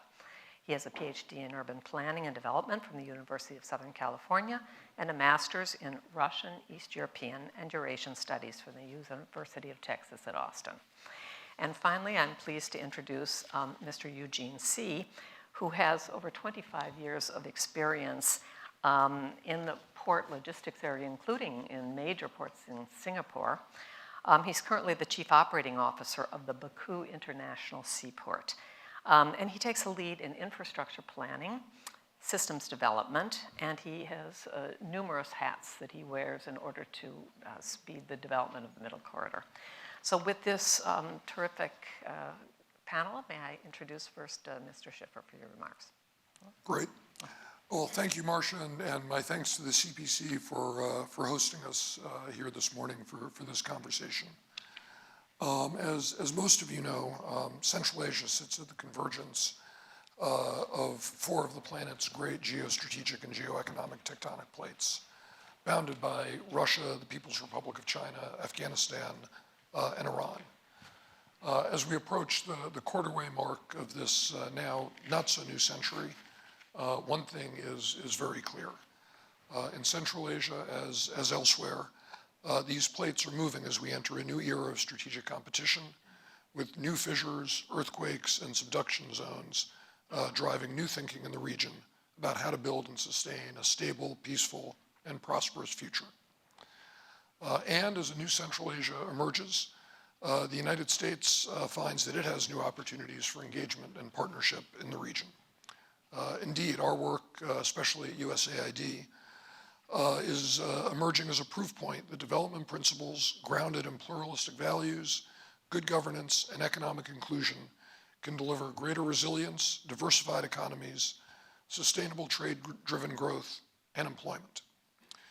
As the region grows more open to reform, we at USAID are asking hard questions about how to unlock the region's economic growth potential, including about the proverbial middle corridor, a trade route echoing the ancient Silk Road and linking Central Asia and the Caspian to Europe and global markets. Advocates believe that a strengthened middle corridor can breathe new life into the region's economy, promoting cross-border trade and generating new opportunities for direct investment and improved livelihoods. In order to succeed, however, local and national leaders will have to work together to tackle daunting administrative, infrastructure, and political obstacles to growth. The region is vast and has equally vast infrastructure needs. Human capital is distributed sparsely. The region's leaders are only now collaborating with one another on account of simmering tensions that date back to independence from the Soviet Union, and indeed further back still. Despite all these constraints, however, we believe there is reason to be very optimistic. USAID's partnerships in Central Asia and the Caucasus run deep, spanning more than 30 years, during which time the United States has provided more than $21 billion to support the region's peace and security objectives, humanitarian priorities, and economic growth. In the last 2 years alone, the United States has provided over $115 million of congressional Ukraine supplemental funding to the Caucasus and to Central Asia to mitigate the impacts of Russia's further illegal invasion of Ukraine. Now we have a historic opportunity to continue supporting the region's economic development through increased trade and greater trade integration. With many leaders demonstrating an increased appetite for reform, we're adopting a more robust approach to the region's economic development goals. Our programs are designed to carefully facilitate greater trade and cross-border collaboration, with an eye increasingly trained on the middle corridor. Our first priority is to help the countries in Central Asia and the Caucasus reduce barriers to connectivity, both physical and digital. Nearly half the population of Central Asia is not digitally connected, and slow internet speeds for those who are connected impede business and slows efficiency. As such, USAID is conducting digital ecosystem assessments to formulate an approach to supporting the next generation of leaders and entrepreneurs in the region who will catalyze growth. We are also fully supporting private sector engagement with digital markets. Our Future Growth Initiative actively partnered with the International Trade Center to create eBay Central Asia Hub, which has trained 131 companies from Central Asia so far to set up their online stores on the hub. But let's be clear. Effective connectivity for all will require billions of dollars in public and private investment, openness to modernization, and improvements to regulatory frameworks in line with international best practices. As the middle corridor gains popularity, however, it is becoming prone to bottlenecks and delays. We are using this opportunity and the moment we have right now to gauge how current demand may be sustained and what might be done to unleash its potential. At present, USAID supports the region's private sector through the harmonization of customs and border procedures, increased public sector dialogue, and firm-to-firm connectivity. A prime example is USAID's Trade Central Asia program, which received an additional $15 million in Ukraine supplemental funds to, again, mitigate the trade impacts of Russia's further illegal invasion of Ukraine. Trade Central Asia is working to digitize key infrastructure from Central Asia to the Caspian, supporting the electronic exchange of customs information, permitting, and queuing, and creating a system for trucks by doing so at border crossings. Lastly, we are also advocating and looking at ways to support greater interregional cooperation among Central Asia and Caucasus countries. The countries of the region have proudly sought to maintain their hard-won independence from the Soviet Union, sometimes eschewing strong intra-regional cooperation in the process. USAID supports the economic sovereignty of the Caucasus and Central Asian countries and is working to bring together trade and transit officials, shippers and facilitators, and others in a whole-of-region approach. Our Trade Central Asia activity is supporting this kind of cooperation by, for example, helping Kazakhstan and Azerbaijan introduce maritime single windows to improve ease of doing cross-border businesses.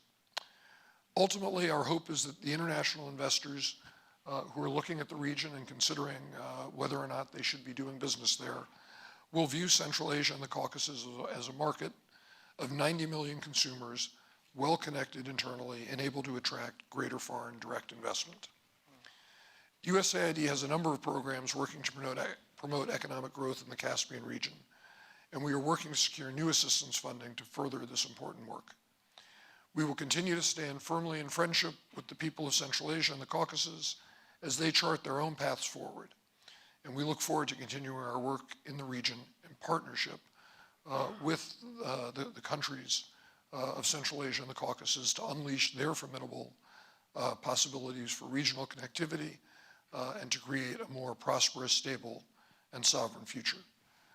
So let me conclude by thanking the CPC again for bringing together this conversation and to thank all of the ambassadors and others who have joined us today and contributed to such a rich conversation. Thank you.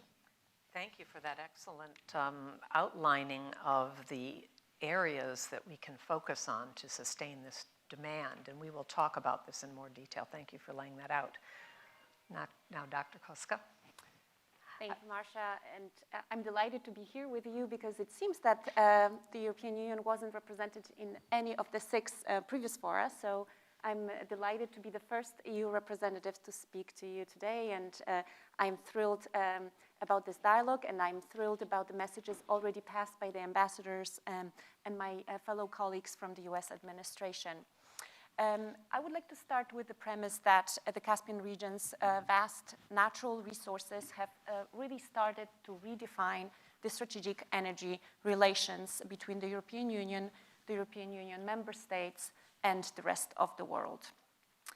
The opportunity for that to happen became evident, I think, 2 decades ago with the ideas triggered by energy crises in the European Union, 2003, 2009. Back then, 2 decades ago, the idea of the Southern Gas Corridor became salient. And indeed, that was the first large-scale project to diversify energy resources to the southeast partners of this region in the European Union. This perspective and this cooperation and opportunity is today even more relevant than ever. Of course, Russia's unprovoked aggression against Ukraine has accelerated these trends, has allowed us to redefine our connections and our partnerships with the rest of the world, and really triggered a lot of thinking about what the future holds for European partnerships and European resilience. Of course, the climate crisis is today more evident than ever as well, and that holds a promise as well for the European Union, but also obviously for Central Asia and the rest of the globe to work together to accelerate the transition towards climate neutrality. I would like to say that, of course, in a multipolar world, the cooperation along the Trans-Caspian corridor is not only important from the energy security perspective, but what also has been said by the previous speakers, for the prosperity, for peace, for democracy, for the region and beyond. Because the Trans-Caspian has the potential to bring Asia, Europe, and the Middle East together.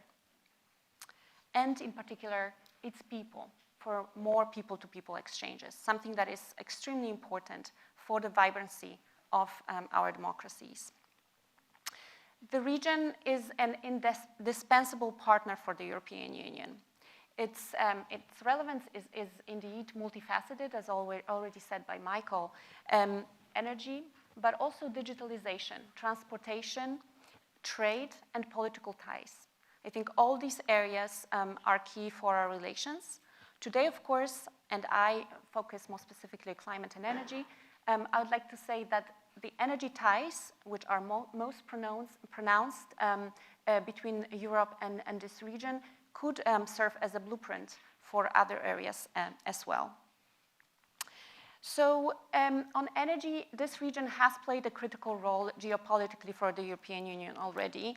And indeed, the previous speakers have stressed the importance of TANAP and TAP, the two large-scale infrastructure projects that ran from Azerbaijan to Europe across multiple states, Turkey in particular, but also Albania and landing in Italy. Today, of course, Europe looks at this region and also at our partnership, as I already said, from a different perspective. We've realized through Russian aggression in Ukraine that Europe is much too much dependent on cheap energy supplies, fossil fuel supplies from Russia. And indeed, that has triggered rethinking in terms of where our energy ties should lie in the future. That strategy is supported by the highest levels of the European Union, by the leaders, and it's called Repower EU. Its goal is definitely to cut our dependence on Russian fossil fuels by, at the latest, 2027. But also, in doing so, we would like to accelerate the transition. We would like to turn this challenge into an opportunity and, of course, build resilience, looking forward to our challenges to transition away from fossil fuels with view to our climate neutrality goals. So how do we want to do it? Well, through energy savings.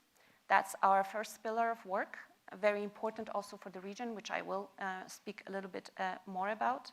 Secondly, of course, through renewing the energies that we consume in Europe, so more development of renewable energies. And thirdly, diversification, new partnerships in particular. And on all these fronts, already the region is playing a key role. So it has been mentioned that we have a joint objective of doubling the capacity of the Southern Gas Corridor to up to 20 BCM by 2027. And very recent dialogues, just 3 weeks ago, that European Commissioner for Energy Simpson held in Brussels with her Azerbaijani colleague, Minister Shahbazov. That showed also that we are actually looking to even increasing more beyond those 20 BCM in the 2029 perspective. Then I would like to mention the MOUs, the strategic partnership also with Kazakhstan on the development of critical raw materials. I think Laura Lockman has mentioned the critical raw materials and its importance in developing our joint efforts on the road towards climate neutrality. And the acceleration of energy transition overall. This is the third pillar that I mentioned before, and here our partnerships in the region are geared towards developments of renewable energies, development of energy efficiency, technologies, and deployment of those technologies, but also integration of renewable energies in the region, Methane emission reductions, very critical, and because it's a really low-hanging fruit. And then last but not least, also hydrogen. European Union has a very strategic objective on hydrogen. We want to produce 10 million tons of hydrogen, green hydrogen in the European Union, but this is also as much as we want to import from the rest of the world. And of course, the Central Asia is the closest geographical area to the European Union, in addition, obviously, to Northern Mediterranean region. And so these regions are critical for us to fulfill that objective of 10 million tons of green hydrogen. The green energy corridor has been mentioned. The electric link between Azerbaijan, Romania, and Hungary. Of course, Bulgaria is also critically involved in thinking and joining potentially this project. And from the European Union, Commission, this project will be supported politically, and already those statements have been made. So let me finish my introductory remarks with an outlook. So we see also an important potential for LNG trade, in particular with Turkey, and in supporting the Southeast Europe. We see an important development around the idea of a solidarity ring. MOU was just signed in Sofia with a number of countries in the region. And third, but not last, I would like to mention the potential of the region to contribute to the integration of Western Balkans. This is critical because the Western Balkans are also most of the countries' accession candidates to the European Union. So that is a critical role that this region can play. So development of markets in Southeastern Europe is really an important imperative. Last but not least, of course, towards Moldova and Ukraine that face critical challenges in terms of LNG supplies, this region can be important going forward as well. And with that, my introductory remarks, I pass over back to you, Marcia. Thank you, Dagmara. And talking about sustaining demand, that was a very good overview of the areas of potential development. Thank you. Now I turn to Dr. Nathan Hudson. I'm going to go on a first name basis now. Nathan, I look forward to your remarks. Thank you very much, Marcia. Thank you for inviting me. Thanks to the CPC, Ambassador Hoagland, others. So I want to start by talking, why is the middle corridor more important than its current cargo profile exists? Clearly, if we look at the amount of tonnage or TEUs that are handled by the middle corridor currently, it's relatively modest if we look in comparison to major ports. And that will likely continue for some period of time. But the middle corridor's role is far beyond commerce. Middle corridor is, of course, important for global commerce, but it's really essential for Eurasian integration, and particularly the integration of Central Asia with the Caucasus. Because for a long time, the Caspian has been seen as a functional barrier that has held down trade between Central Asia and the Caucasus. And this must be the priority, is to make sure that this is no longer a functional barrier. With the right investments, Trans-Caspian commerce can be comparatively one of the smoothest components of the middle corridor compared to some of the overland components. And it will help link the Central Asia and the Caucasus to unify their economic base.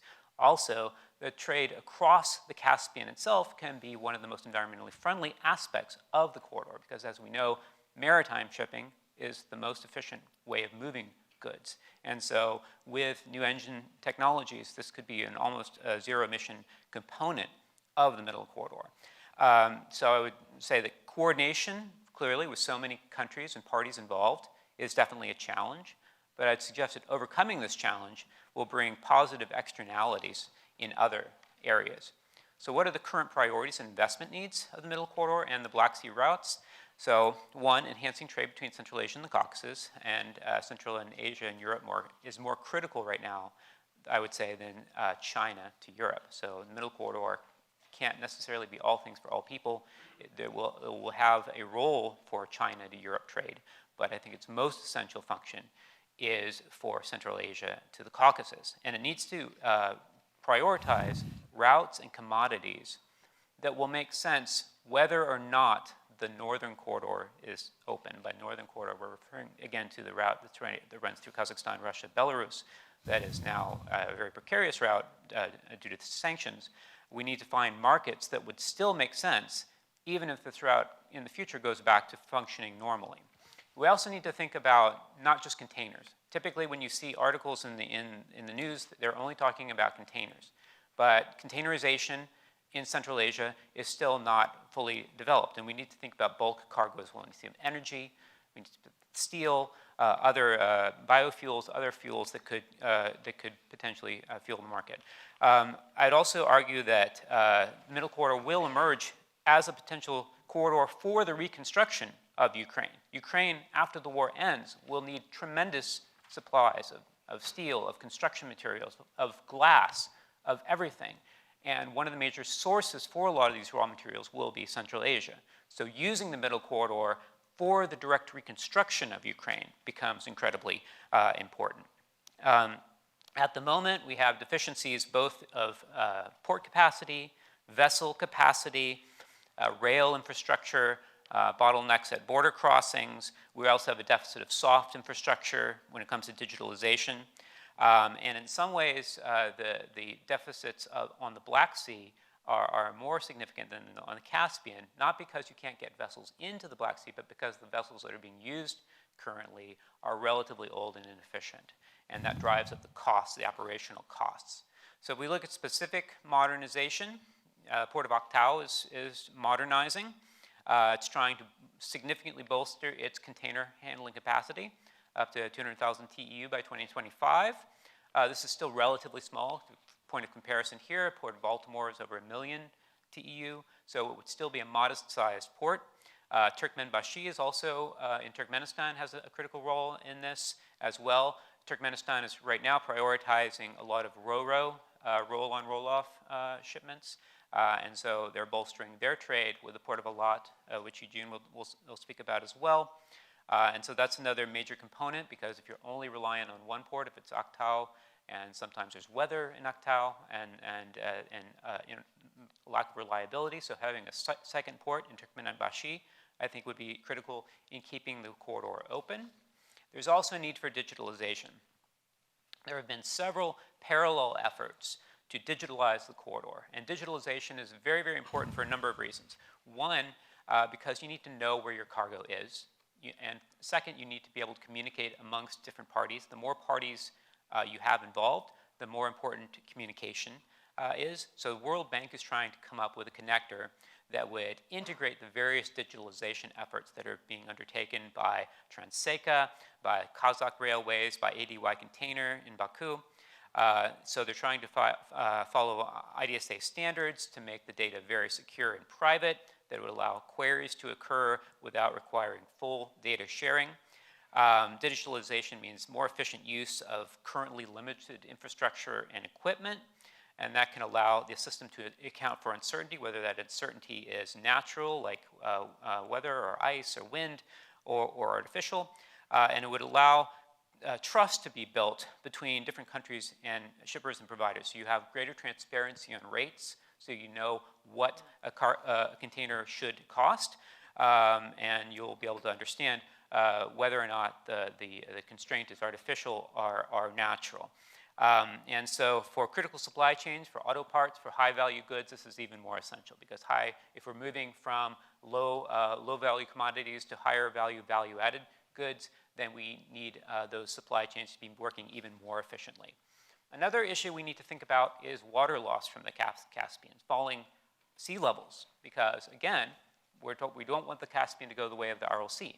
And this is important, of course, existentially. It's also very important for commerce. So there's a threat both from Volga outflows, which is being driven by higher evaporation from climate change. There's also desalination. Several of the countries around the Caspian are pursuing a desalination policy due to water shortages. Several of the countries are very severely water stressed. They're looking at desalination. Well, this is another way in which water is being withdrawn, and it also impacts the salinity level, which of course impacts fishing and other threats. So, for example, the Port of Aktau is very concerned about falling water levels. The Port of Aktau was modernized in Kazakhstan in the mid-1990s, And that was at a time when the Caspian Sea was kind of at a historical high due to just unusually high rainfall for several prior years. The Caspian sea level has been falling almost since that point. And so we need to definitely think about coordinating that effort. So like the middle corridor, we need to have active coordination amongst the parties in the Caspian to manage the water level so you don't literally kind of create a race to the bottom. So concluding points, we're in DC, so to paraphrase John Kennedy, the reason for doing the middle corridor is not because it's easy, but because it's hard, right? It's a difficult thing to do. It's not, if you were a logistics person, it would be scary because there's so many parties, so many things to go through. But by doing that, if we are able to crack that nut, basically, if we're able to effectively develop it, that would require both unprecedented coordination, but it would allow for interesting possibilities for other types of coordination that might be even more difficult, like the environmental challenges, that would require not only, of course, the coordination between Azerbaijan and Kazakhstan, but also require, at some level, buy-in by Russia and Iran. So it would create a framework for addressing other issues of common concern, including those in the environmental sphere. So I'll go and stop there and turn it back to Marcia. Thank you so much. Thank you. Well, that will certainly wake us all up as to the challenges that we face, while at the same time offering a very interesting vision of this regional economic integration and also support on a climatic level and for the recovery of Ukraine. So very interesting. All right, now we'll get the last real operational expertise here from the guy on the ground. Thank you. Eugene. The last speaker usually summarizes all the key points of the previous three speakers, so I'll try to do that and put a practical aspect to it. February 20, 2022, Ukraine was invaded by Russia, and 2 or 3 months later, the port of Baku was filled with containers. Every single square meter, we were filled up with containers. At one point, we were handling about 5,000 containers. That was our peak. We could not handle anymore. So what does this tell us? We need to look at the middle corridor, not from the port's perspective from which I'm working. I learned that lesson. We need to look at from the perspective of a system. There are 4 components that needs to be addressed in defining the efficiency and capacity of the middle corridor. The first component is your railway infrastructure, your railway network, your equipment used to move the gauges, because gauges in China and Turkey are smaller than the gauges used in the post-Soviet countries in Caucasus, Asia. The first development of railway infrastructure started 25 years ago, in 2011. Altinko Korgos created the stations for moving the gauge so that the wagons can be used in Kazakhstan from China. So you need to move it from a smaller gauge to a bigger gauge using rail-mounted cranes by lifting the wagons up. The second key infrastructure development started in Kazakhstan in 2014. That's the Trans-Caspian railway network, which reduces the distance between the borders of Korgos, Altinko, to Aktau by 1,000 kilometers. So the puzzles are coming together again. And what's next? Where we had the conflict between Armenia and Azerbaijan. This disrupted the road networks to Turkey from the Caucasus. So what did we do?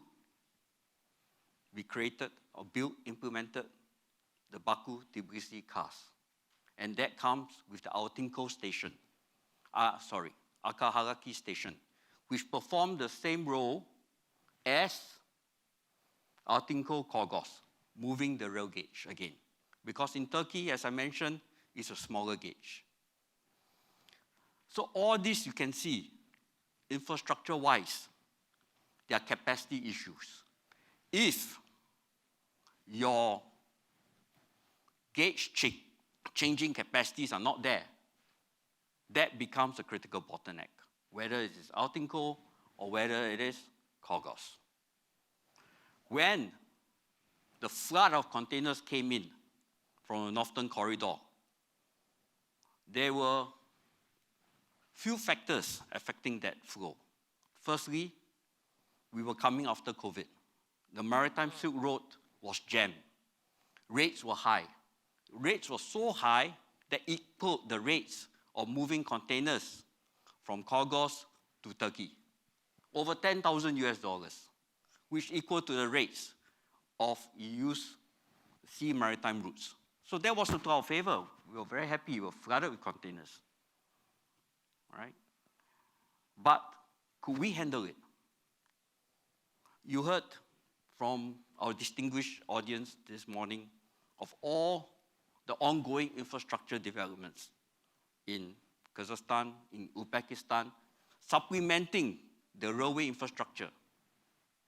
When you supplement the railway infrastructure, your capacity does not increase because there were still key bottlenecks that were not addressed. We should come away from this forum recognizing the need for intelligent, pointed investments in key bottlenecks that will address the capacity issue. First, we need to increase the speed for which we change the wagons. We need to increase the capacity. Why we say this? In 2021, 1.41 million containers were traversed across the Northern Corridor. And we say we want to handle 1.41 million. We cannot even handle 5% of that, which amounts to around 70,000 TEUs. So does the middle corridor become alternative? Gentlemen, what alternative if you handle only 70,000 TEUs out of 1.5 million? There's no alternative. You still go back to your old ways unless we identify the key issues in our critical infrastructure. Increase the efficiency at the key borders of changing gauge. Better equipment in Akaraki, lengthening the rails, two rail in, 2 rails out now. But each rail is 160 meters. Not much you can do. At that point in time when this infrastructure was built, it was enough. But now we look forward. And once we look forward, we address the issue. In fact, the Russian-Ukraine conflict did us a favor. It stress tests the system, and the bottlenecks were very clear to us. There was a transit council formed by the Azerbaijan government to look at these key issues. We visited Akaraki, we visited Georgian railways. We wanted to see what were the bottlenecks. Right? So this is component 1. Component 2, because the middle corridor spans across the Caspian Sea, ports are involved. Handling capacities of ports are involved. All the ports along the middle corridor have to be aligned in terms of capacity. One of the biggest capacities now along the middle corridor is Georgian, which has capacity of 550,000 TEUs. Georgian port, Porty. Right? Then it comes to us. Port of Alat, 100,000 TEUs. And we have Aktau, similar, 100,000 TEUs. And we have Turkmenbashi, 700,000 TEUs. in Azerbaijan, we recognize this. So we started planning now, and we are developing phase 2, which will increase our capacity to 650,000 TEUs, making it align with Georgia, Turkmenbashi. Aktau recognizes this too, and they're working closely with key investors, I think. I will not say so much because I'm not with the Kazakh government, but I think they're working with key companies like PSA. Samuk Invest is there also to go into increasing the capacity of Kurik and Aktau. Good. All moving in the right direction. So what's left next? Turkey. Do you think your containers can get across to Europe easily? Now? How? Is there a dedicated high-speed line for freight connecting cargoes to all the way, let's say, across Europe to London, to Spain, Madrid, to Duisburg? In the Northern Corridor, there's a line under one system. So your container goes from Kazakhstan across the Northern Red Lake to Belarus, Poland, Duisburg, and you can know exactly when it arrives. But for the middle corridor, is it the same? Man, sometimes you don't know when a container will arrive. Really? I mean, I'm sorry to hear this. This is the reality check for us. We have to come out from here realizing what we need to do. Yes, the first part, we know potential represents opportunities. Opportunities represents us to realize the challenges, to overcome them. Turkey needs to come to the picture, addressing with Azerbaijan, Georgia, Kazakhstan, and later maybe Turkmenistan, to address this collectively in a trading bloc, I don't know what you call it, similar to what we do where I came from in Singapore, ASEAN, to create a unified rail network system, electrified, high-speed, sustainable, less carbon emissions. All the way from point cargoes, which development started 25 years ago, all the way to Europe. Is China ready to move cargo to the middle corridor? They are. Their port, Liangangkwang, is in a very strategic position. They are in the Yangtze River Economic Delta, together with a nearby regions of Beijing, which has a huge import cluster, which means that you can serve this two-way. You can export, and they are ready to import. Their middle income is growing. The opportunities are there. Everybody is correct in saying that there are opportunities. Everybody incorrect in saying there are potential. But we have to realize this with a pointed strategy. No more macro outlook. Yes, we're going to do this and this within 15 days. Tell me one shipment that comes within 15 days in the last 3 months. Tell me. There are none. Not one. Now, in this forum, we are talking now, Turkey is one side. We have the Marmara Tunnel. Yes, we go in the Marmara Tunnel, we use it. But can we use it 24/7? No. So there's a capacity restraint there. There are good things being done, but on a certain level, we need to enhance it. Enhance it collectively, strategically, tactically, and in a planned, coordinated fashion, with all the governments in the region looking at the same issues at the same time. And there's one more component left. We talk about Black Sea connectivity. Let me ask the forum, where are the vessels to connect Poti to Constanza, to Chornomorsk in Ukraine, or to Bodgans? Where are the ferry vessels? They are ferry vessels, 30 years old, 40 years old. Are they cheap? No, they are expensive. So where's the competitive advantage of using that? None. Are there scheduled vessels? Container carriers? They are. But they are on a pilot basis. We are still testing it. There's no schedule run. If there's no schedule run, how are you going to tell your customer when your containers are going to arrive? Nobody will use you, man.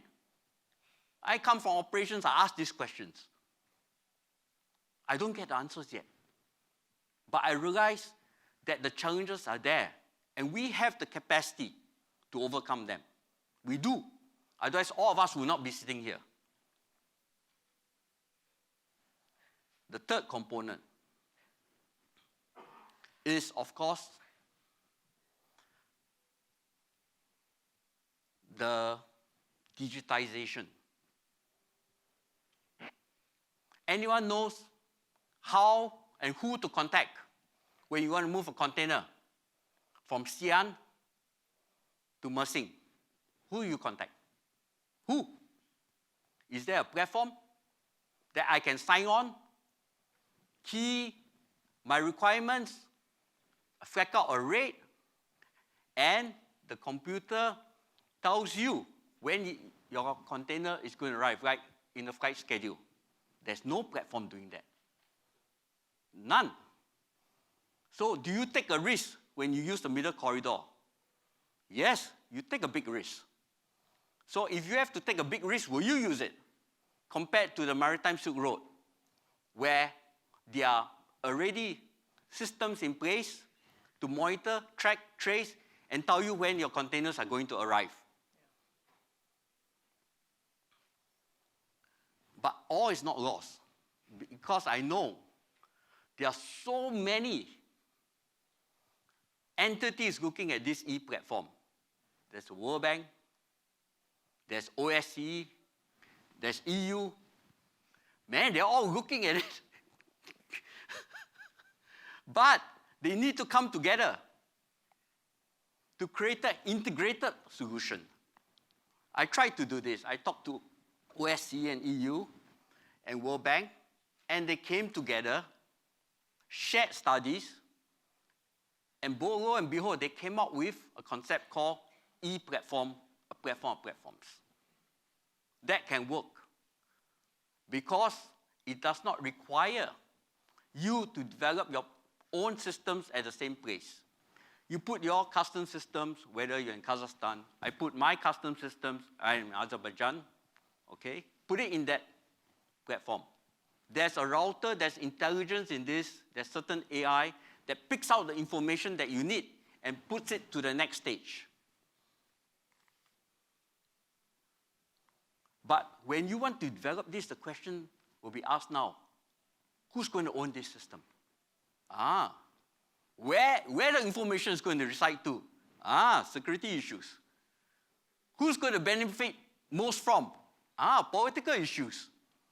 So can it get done? Everybody stay back and look at each other. Oh man, too difficult, man. Let's put it at the next conference. So I'm telling you from real life experience that I attended so many conferences. But because I see the vision, that's why I came to this country to work. I was picked up from my comfort zone and thrown to here in Singapore. I was from Singapore. Vice president, I had my staff working for me, everything was quick work, no challenges. I was bored. But here the challenges are great, but the rewards are even greater. Because once you can realize the vision, you'll be like the old days, the Silk Road. In the old days, Silk Road, Marco Polo had a wooden pass that allows him to traverse with escort once he showed this wooden pass. Next time, we have an electronic pass that allows us to pass through borders without stopping, because all the intelligence is there to figure out whether you're carrying anything illegal. This is what we need to do, a common vision of sorts. I can go on another hour, but I think I should stop.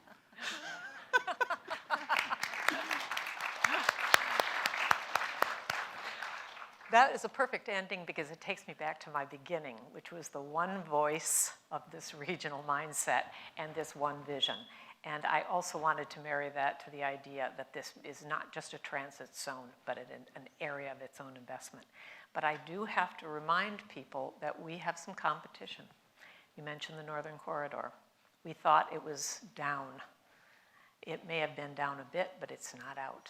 It's reviving in the beginning of 2023. There is a trade surge that's happening between Russia, Central Asia, and China. There's quite a lot of activity. You can see e-commerce from Alibaba showing up in Liège. You see transport going through the Northern Corridor to Budapest. But there are signs that there is an interest in taking us in this direction, and I'd like to hear from you what is going to drive this change. What trade drivers are going to make the difference? Because what's going to go into those containers is going to decide whether you're working on what part of your rail network. Who is going to be doing the buying in Europe? Is it going to be energy forever, even with the Green New Deal? Will that demand drop? No. No new. No new. Just a big difference Okay. between the nomenclature. I would like to be clear. All right. European Green Deal. I'm That's glad. it. I'm going to put you on the spot then on that, because I think there are tensions in the trade area that we have to be aware of. And this is including from sanctions, because there's a lot of intermediated trade. It's dropping from the West to Russia, but it's going in other channels. So we have to think in the real world of, as we've just heard from Eugene, of what it means to be on the ground. And if we're going to make investment decisions that have a long time frame, whether it's pipeline or rail or high-speed roll, or, changing gauges, these are expensive decisions for investors. So we have to have a vision then of where the region's going from a trade perspective. I'd like to ask each of you to just comment on what you think would be like we've heard a couple points here and there, but give me your top two drivers that is going to make the middle corridor put all of our heads behind it to make it work. Shall I start? Yes, you may. absolutely. Well, I think trade is definitely key. And so for the European Union, with the new, let's say, paradigm and that we find ourselves in, we needed to also redefine the way we do trade. We are very much invested in still in free trade agreements. And those indeed now cater more towards sustainability, labor, for instance, protections, towards critical raw materials, ESG standards. All those elements definitely drive, the challenges identified and then the vectors of how we're going to be delivering those, right? So trade is definitely a critical component. Another driver is the investments, again, the two-way investment between Europe and this region. For the European players to invest in this region, clearly what we need is the regulatory certainty. We need transparency, we need regulations, but we need also institutions. And I think that's also very key for, not only, the accession perspective of a number of countries in this region to the European Union, but also beyond that. Because I think we think in regional terms, in terms of what can we be doing, let's say, step by step. And the next step is indeed closer links. And the links between businesses on both sides are based on the nature of whether you can do business safely. And I think that's the second driver that I identify. Okay, and that's for getting the private sector involved, which everyone has been discussing here. Yes, thank you. Michael. Yeah, I guess I would offer that, when I think about what will animate the middle corridor going forward, and this may be overly simplistic, it's what we're already seeing driving the middle corridor now. It is the movement of raw materials, minerals, ores, energy resources. That will continue to be a driver. I guess I would offer in that context, and as we think about the European Green Deal and broader energy transitions that we're looking at and the shifts in global energy markets, We are going to also have to work with the region to make sure that the region is part of that transition as well. And then as new energy resources are brought online for and in the region, that is integrated as part of the middle corridor going forward, and building what we hope will be an infrastructure that is flexible and multimodal to be able to accommodate the development and evolution of the region's economy. Excellent, thank you. Nathan? In terms of commodities, you'd want to see, of course, the growth of basic commodities, ores, and that sort of thing. You'd also want to see more value-added goods as well. You'd want to see, for example, the resumption of the Uzbek auto industry, which had been growing and then it had a difficulty. So that would be one option for Uzbekistan to have more manufactured goods that could be exported. You also think about specialty agricultural goods, like non-GMO products from Kazakhstan, which is a major market that they're trying to export both to China and to Europe. And of course, if you think about the Caucasus, which produces tremendous amounts of specialty food and that sort of things that can be exported. And of course, they're very popular throughout the Soviet Union, but they're kind of unknown in Europe and other places. And so that would be another, we should think, dynamically about the types of products that could be containerized. It's not all just going to be like, electronics and that sort of thing. It could be a lot of things that you can containerize, but are not necessarily your traditional containerized goods. And you also have to think about the backhaul cargo, right? You're going to be sending containers one way, you have to be sending containers back the other way. And so one of the major constraints on growth and keeping, like Eugene said, keeping good ships in the route is that they have to have a balance of trade, both not just westbound towards Europe, but what are you going to send back? And so you have to think about, like, for example, what can Ukraine export back to Central Asia? And what sort of containerized goods and non-containerized goods could they be sending? So that, because these are, of course, private operators that are operating in the Caspian Sea. And so if their backhaul is empty, they're not going to be attracted to those routes. They're going to go to other routes. And so we need to be thinking about developing. Well, I think we're always thinking about, okay, how can we get from Asia to Europe? And we don't think about, okay, well, what about the other way? So we have to have a balance of cargo as well. So I know maybe Eugene, you can comment on that as well. Yes. Well, for me, I think you have to take a short-term and long-term horizon. The short-term is because when the war in Ukraine developed, fertilizer was affected. Ukraine produces lots of fertilizer, and the metal industry was affected also. So the replacement came from Kazakh, Turkmenistan, supplying fertilizer through the middle corridor. And Port Baku experienced phenomenal growth. Right? Last year we handled over 1 million tons of fertilizer passing through our port, and we're going to commission our fertilizer silos soon, in the next 2 or 3 months. The other one is your food, grain. Same logic. More grain needs to come from Central Asia out because of security reasons. And we see increasingly, and we see the potential, and so we are also building a grain terminal in Port Baku. But going forward, when let's say all the corridors, all the bottlenecks are solved, what are the products that are going to flow through in this phase?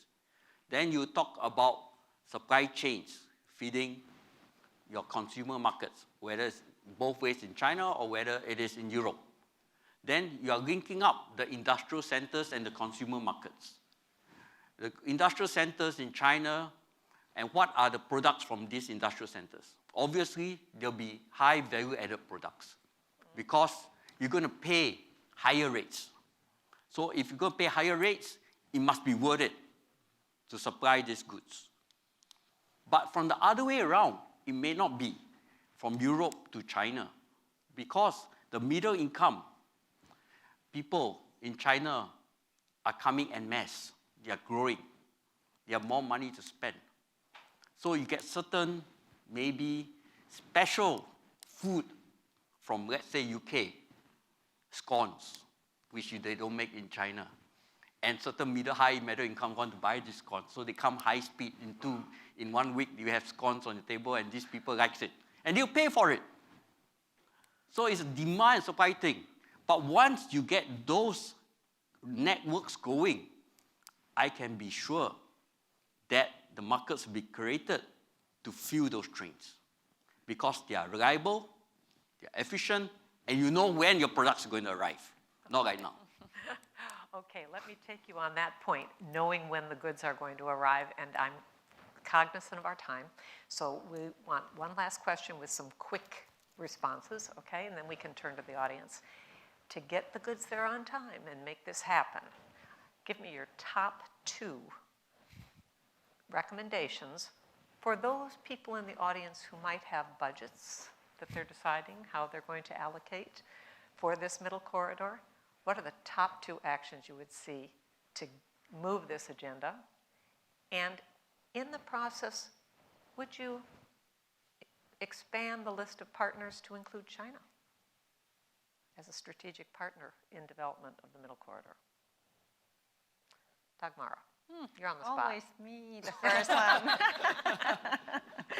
Well, I will maybe start with your last. I mean, clearly for us, China is a partner still, and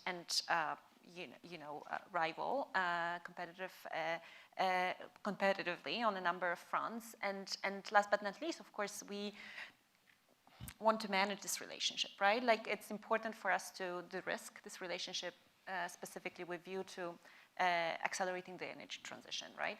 So I think investments that will involve China are going to be simply scrutinized against that perspective. And I don't know if this group has been aware, but of course the Green Deal industrial strategy, which came out earlier this year, followed by a number of acts, the Net Zero Industry Act, for instance, the Critical Raw Materials Act, they all show that while Europe does not want to decouple, we also feel that, friendshoring, for instance, is something that we will invest ourselves more in. But of course, we also will invest, into building our capacity domestically.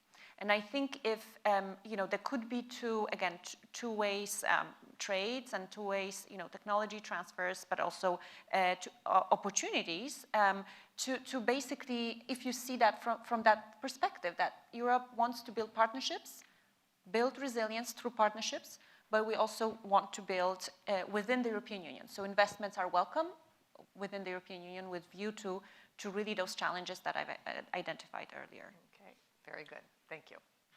Michael? I guess in terms of the two areas, if I have to pick and choose just 2, customs harmonization and then efficiency of transfers through digitization.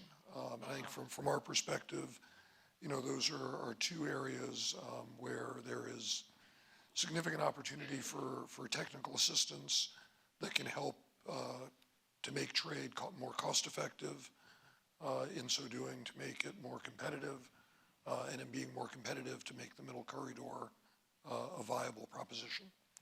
So those would be the 2. On the PRC question, I guess I would offer that really this is a question of Beijing's behavior. We find ourselves now in this new era of strategic competition because of the choices that Beijing has consistently been making over the past several decades. They have been welcomed into the international economy, welcomed into the international trade system, and unfortunately they have chosen to act in ways that have exploited that welcome and served to flout and undermine the system that has created global shared prosperity and progress over the past many, many decades. And so I would offer in Central Asia and the Caucasus as elsewhere, if Beijing wants to participate into the creation of a rules-based order and open architecture that leads to economic growth and prosperity that is beneficial for all, great. If they choose a more narrowly self-interested approach, and if they choose to continue to violate international institutions' rules and norms of behavior, then that unfortunately puts us in a different place. Okay, that's clear. Nathan? Well, I mean, I think China is essential. We have to be able to find a way to engage with China. I mean, this is the Silk Road is Xi Jinping's sort of central focal idea that he keeps going back to, and so they want this to work. And we have to find a way for it to work. You know, it's unthinkable without China being involved in some form or fashion, and we have to think about how to do that. It might not be easy, but we have to find a way to do it. And in terms of investment priorities, we've already talked about digitization, so I would also add to that. I think we do need to think about vessels, because I think, again, the vessels are kind of sometimes retrofitted vessels that weren't originally designed to handle the type of commerce that they're using. That's one way to get Turkmenistan a little bit more involved, because they want to build vessels. And it's a way to sort of have demonstrations for maybe types of vessels that are newer. You can kind of flip the script. Because they're so old, you can maybe skip a generation and go to, you know, alternative fuel vessels or something like that, natural gas or CNG or LNG powered vessels that would, again, make it a very green corridor as well. And you could also insist that the vessels that are used for those Black Sea routes are not the old, you know, junkers or whatever, right? Because as container vessels have gotten larger, it tends to be the shallow draft vessels. The smaller vessels tend to be the oldest ones, right? And so these routes, if they don't have a huge ports and they don't have a lot of draft, they tend to get the oldest vessels assigned. We need to kind of flip that the same way that they've done with like the harbor trucks, or now the cleanest trucks, because if you're going to be going into the port of Los Angeles, you need to have the newest truck. You need to have the similar sort of situations. Like if you're going to be handling this Black Sea route, you need to insist that you're using an efficient new vessel, even if it's not the traditional role. Also another climate angle. Yeah. Another climate angle. Okay, quickly, your top two out Well, of your the long top two- list, just your top two. We've had an infrastructure recommendation and a soft infrastructure, hard and soft. Well, the top two is going back to my discussions on having a enhanced rail network system and debottlenecking all the current issues, whether it's in Altinko, whether it is in Akahaki, and from there also looking at the real issues when you want to take from the border of Georgia and Turkey all the way to Europe to the Marmara Tunnel. Create a single so-called rail line dedicated to containers. Hard to do because there are not much volumes to justify that, but in the long term, it's a chicken and egg thing. The second thing is to create an e-platform so that all the information of how, when, who to contact in using this middle corridor network system is there. You can track and trace, you can submit all your customs documentation, whether it's your SGMS, whether it's your CIM, whether it's OTIF, you put it there, the system registers it and takes out all the key information to transfer it to the other side with whatever system they use. You need intelligent APIs to do this. Complicated system, but once it's there, it will facilitate border transactions, it will facilitate trade, commercial-wise. Thank you very much. That brings us to a consensus, I think, on digitalization. So I think we're all behind that one. And I will note that among the agreements signed between China and Kazakhstan, there was some Chinese support for digitalization, if I'm not mistaken. Do we have time for a few questions from the floor? If we have a rolling microphone? Anybody? I think you have someone behind you. Good afternoon. Thank you so much for taking time and speaking with us today. Kind of jumping on this question of potential investments or what might be as a path forward for private industry, private companies looking to invest in the middle corridor. I know, Dr. Huston, you mentioned it beyond just energy and infrastructure, other sort of industries. I'm wondering what those industries might be that are poised to be invested in for either capital companies or other companies looking to enter the Central Asian and that region essentially. Good. The companies that need to see investment in Central Asia to take advantage of this? Not necessarily specific companies within Central Asia, but industries, whether that might be manufacturing, banking, whatever, outside of essentially just Middle Corridor as a transitory path. What industries in Central Asia, within Kazakhstan, within Uzbekistan, Kyrgyzstan, that might benefit both the domestic economy, the domestic industry, as well as any potential investor. Yeah. Thank you. And so one, there's been a lot of industrial relocation of Russian capital from Russia to Kazakhstan, to a lesser extent to Uzbekistan and others. And so how to use that going forward?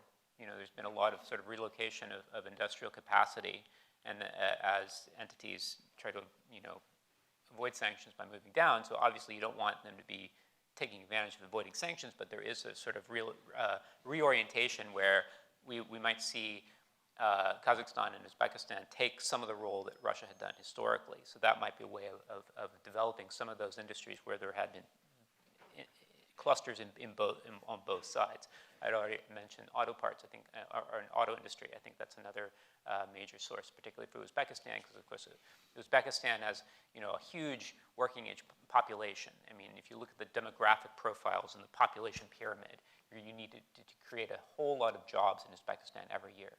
And so a significant percentage of those have to be manufacturing jobs. So if you're looking at sort of consumer good production, that would be where you would mainly be oriented. I don't know, Eugene, you had something else on that?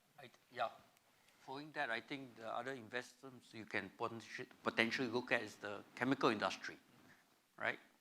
Once you see the fat for fertilizer drops down because there are alternative supply from other countries feeding in, you find that Uzbekistan, Kazakhstan, Turkmenistan will look into more higher value cargo into the chemical industry to use their fossil fuel to generate chemical products that can sell for higher value. Okay. Any other questions? I think someone's here. Hi, thank you very much for your speech. It was quite interesting. And while Mr. Eugene was talking, I had a question, and which I wrote. Some of the countries on the Middle Corridor have conservative customs policies, and they are not part of integrated economic organizations such as EU or Eurasia Economic Union. And what are the possible impacts on the issue on the realization of Middle Corridor project? Thank you. Thank you. I think that also pertains to your point about the free trade, right? Don't mean to jump on you first, but we can also go back to Eugene.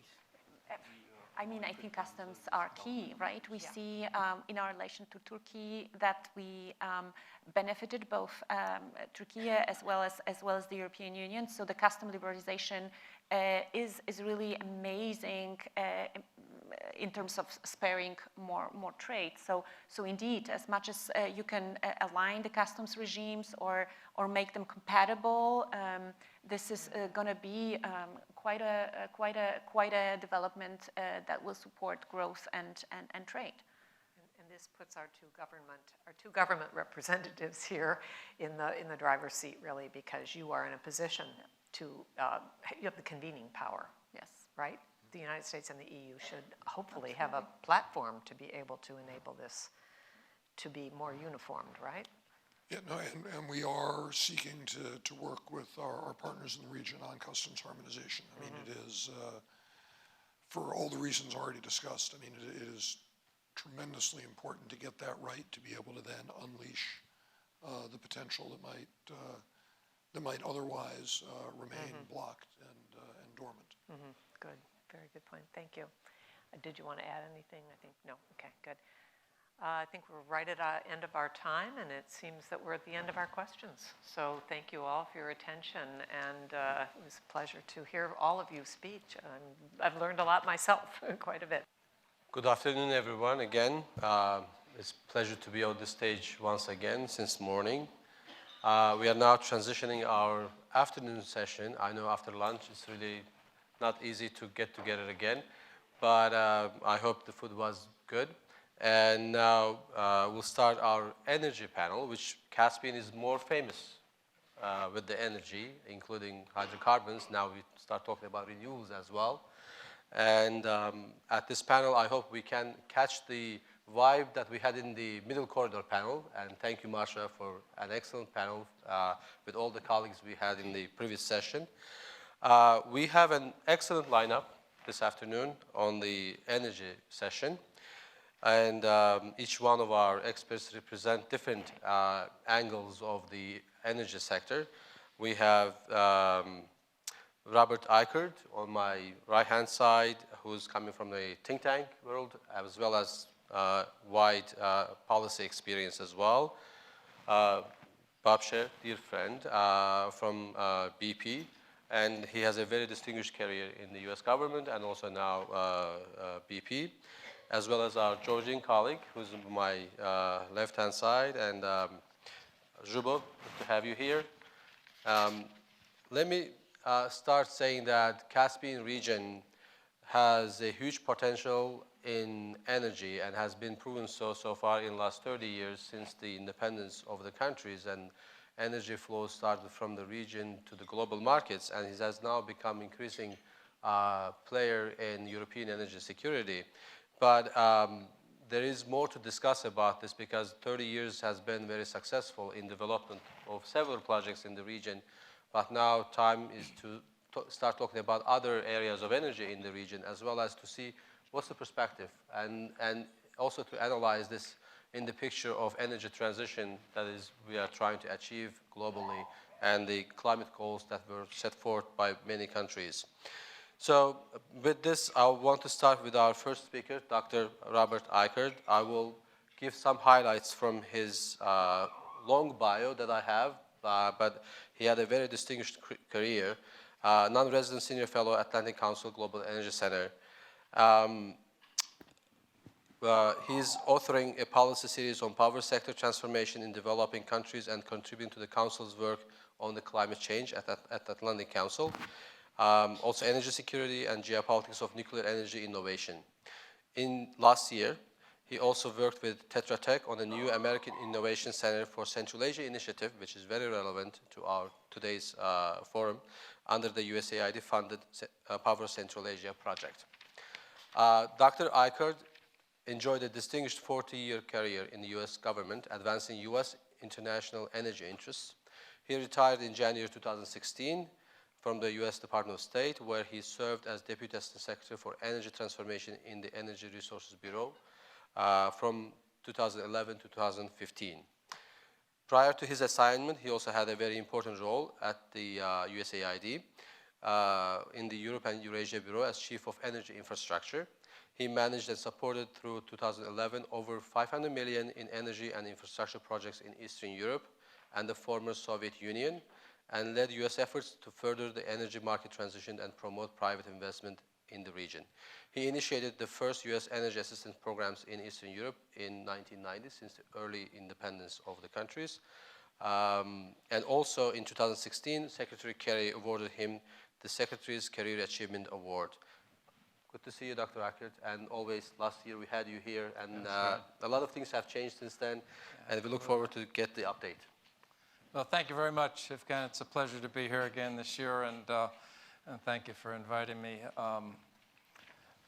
We've heard a lot of energy aspects this morning. Almost every speaker and panelist talked about energy in one way or another. So I think I'll try to see if I can tie some of that together.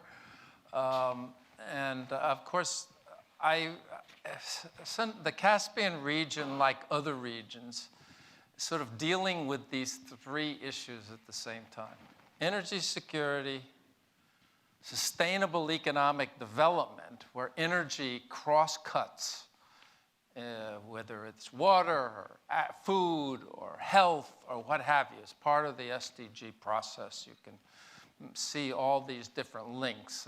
Actually, the former Secretary General Ban Ki-moon used to call it the golden thread. Cuts through all these development goals and issues. And then third, climate change, as you mentioned. And while, in a sense, there are certainly other large regions that emit more, it's still a very relevant issue in terms of the transition from a region that's dominated, except in the hydro states, with oil and gas. So, I mean, we talked about the geopolitics of the region, and that is clear in the context of the war and the tremendous effort of the EU to diversify their energy supplies and what that's meant for global oil and gas markets in particular, but overall supply chains in general, including for renewable energy. And we've talked a little bit about China, but I want to say that I think, having watched this and seeing China's increasing investment in the region, that the events last week were very significant. And we'll see exactly all the details as they develop.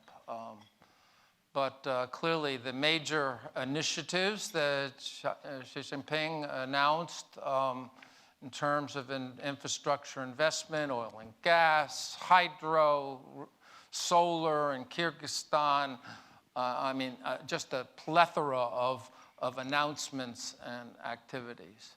And this, I was looking at, Boston University has a dashboard on China energy finance. If you haven't looked at it, it's interesting, because it goes over the last 15, 20 years of what China has financed around the world in terms of energy. So for Central Asia, over the last 15 years, China's provided about $32 billion from just the two policy banks, the Export-Import Bank and the China Development Bank. That's not including some other financing mechanisms that they have and banks, particularly that finance like renewables and company finance. So huge amount, right, compared to any other outside investor, and even compared to the IFI's investments. Most of it was in oil and gas, but a lot of it was in pipelines, but a lot of it was in, some of it was in energy transmission, hydro, and a small amount in coal, which they've invested heavily more in Southeast Asia and some of the other regions in coal, Pakistan, et cetera, than in Central Asia, but they've done so. So the big challenge in terms of what this means, what does it mean for the energy systems, for the infrastructure systems, for the governance and institutional aspects, because obviously you read what the G7 said about it. They're using non-market practices and admonished them in terms of their economic coercion and, of course, the famous debt trap diplomacy aspects of it. But I see it as very important to mention in the context of taking advantage of the war and to some extent the preoccupation with Ukraine by Russia and, of course, the US and others as well. And so I'll stop at that in terms of the broader framework.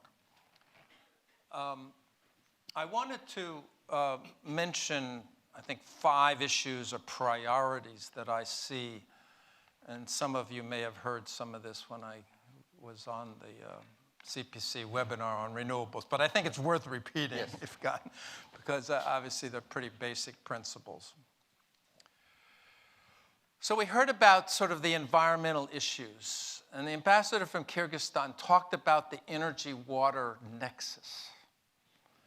And I have seen over the years, and this has been borne out by the communications that we used to have with all of our posts in the region, about how important the water management issues and those relations were for political as well as economic and environmental reasons.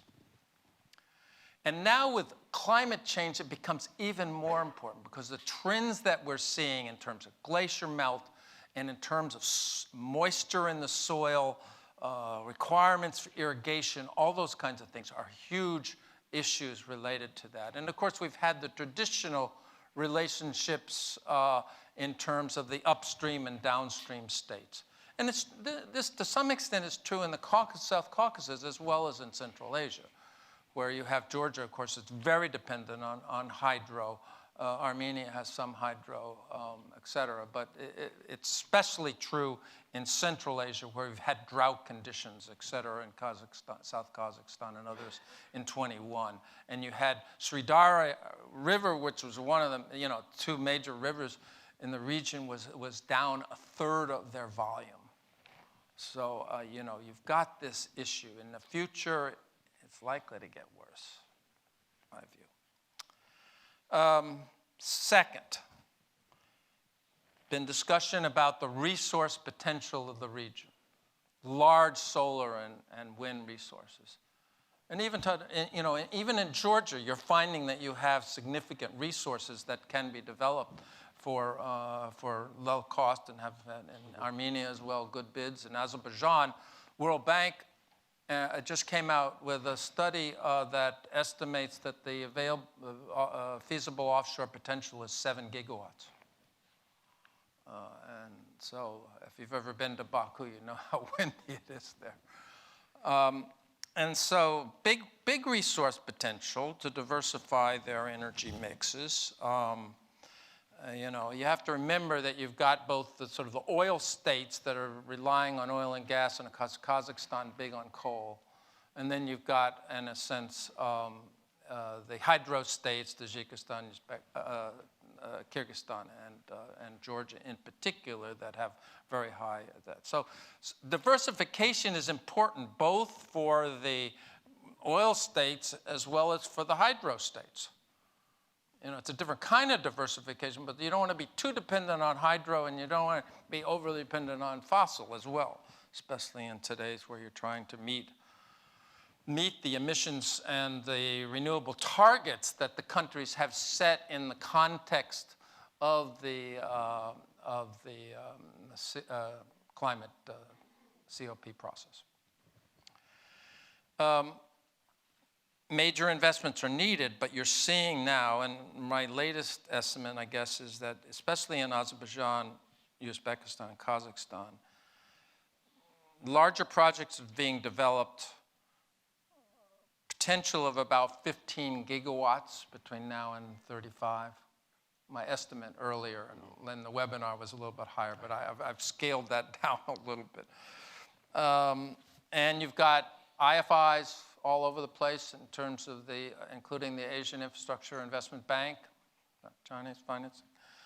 And Uzbekistan recently announced a project. EBRD, big lender. Of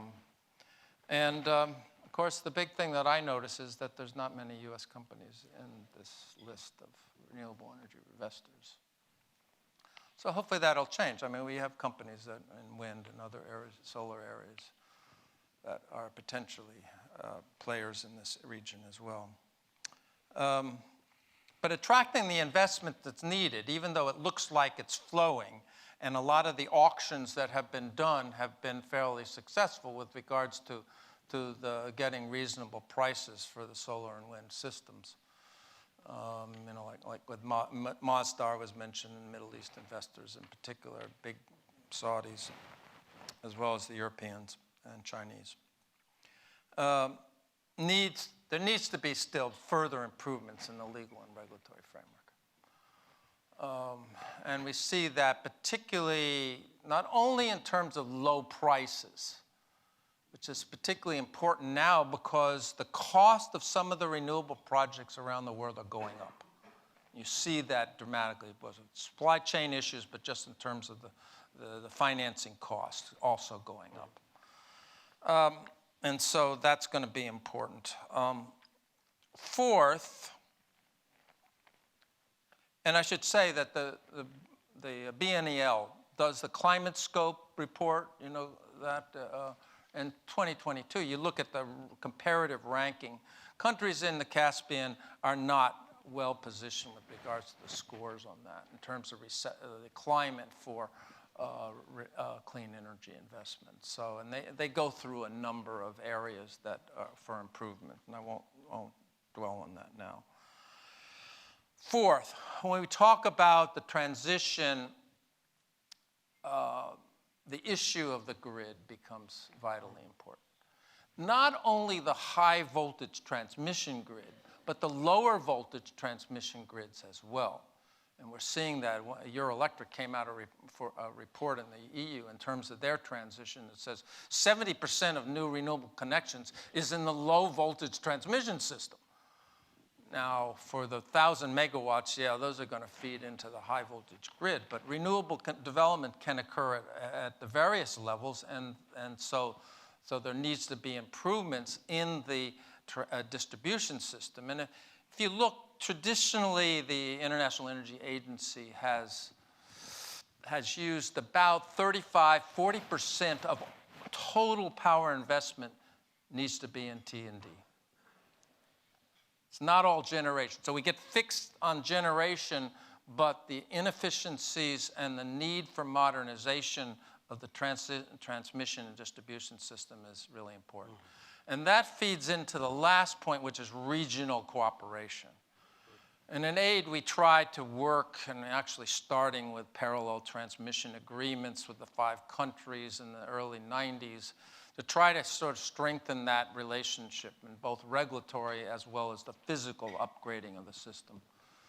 A lot of investment is needed to facilitate that trade, which is really important because of the seasonal variations in the hydro and the new integration of renewables will require much higher strengthening grids. And I think, in Georgia and the South Caucasus, there's also that effort that's probably a little bit more advanced in terms of trying to build up the high voltage network and including exports to Turkey and elsewhere. And so I think that if we're talking about creating a reliable, resilient system, clean system, with higher levels of intermittence. And the countries are talking now about 20–30% renewables over the next decade. The role of natural gas will be important. Important in terms of flexibility of the system, reliability. You already have a lot of the countries that have natural gas. You have the winter problem in the upstream states like Tajikistan and Kyrgyzstan, where they've struggled to meet the winter heating and other requirements. And so natural gas is an issue there. And so I think that I probably would like to talk some on the nuclear side, Ifkan, but I think I'll stop here now because obviously nuclear is a longer, small modular reactors and the nuclear is a longer term option. But it's not, it is an option that the country should be looking at more closely given the technological developments that are occurring and I think will become a reality by the end of the decade here in the US and Europe. Thank you, Bob. Excellent overview. And I will actually have a question about how we use the new emerging technologies and how the Caspian countries built on the partnerships with international players as well as best practices that are out there. Right. So I'll turn to actually now Bob Scher, Head of International Affairs at BP America. It's always good to have you here every year traditionally. And I think over the 7 years, we always had you in this panel. And thanks for continued support to our events and programs. I want to read some highlights from your long bio again and introduce you to our audience. Many of the audience knows you already, but Robert Scher is the Head of International Affairs for BP America. Before joining BP, Scher served as the first Assistant Secretary of Defense for the new Office of Strategy Plans and Capabilities from 2015 to January of 2017. Mr. Scher was responsible for advising the Secretary of Defense and Undersecretary of Defense for policy on national security and defense strategy, the forces and contingency plans necessary to implement defense strategy, nuclear deterrence and missile defense policy, and security cooperation plans and policies. Cher also previously served as the Deputy Assistant Secretary of Defense, as I mentioned.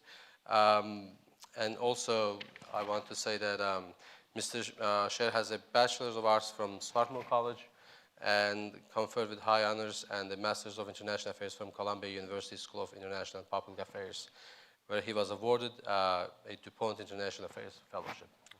Good to have you here, and your long experience at the Department of Defense for about 15 years, and at now BP, one of the major investors in the region, and we closely follow your work there. And good to have you here. The floor is yours. Well, thank you. I am happy once again to be here. Sorry that I missed the earlier pieces, which I know were very useful. You'll know that whatever I say, right or wrong, is my own and not reliant on anybody else who came before me. And I do think, as I was thinking about what I would say here today, it occurred to me that many of you in the audience may wonder, how is it that I'm going to say anything different than I've said before? And I have to tell you, you're not alone in wondering that. My wife actually asked me, what are you going to say that's different this time?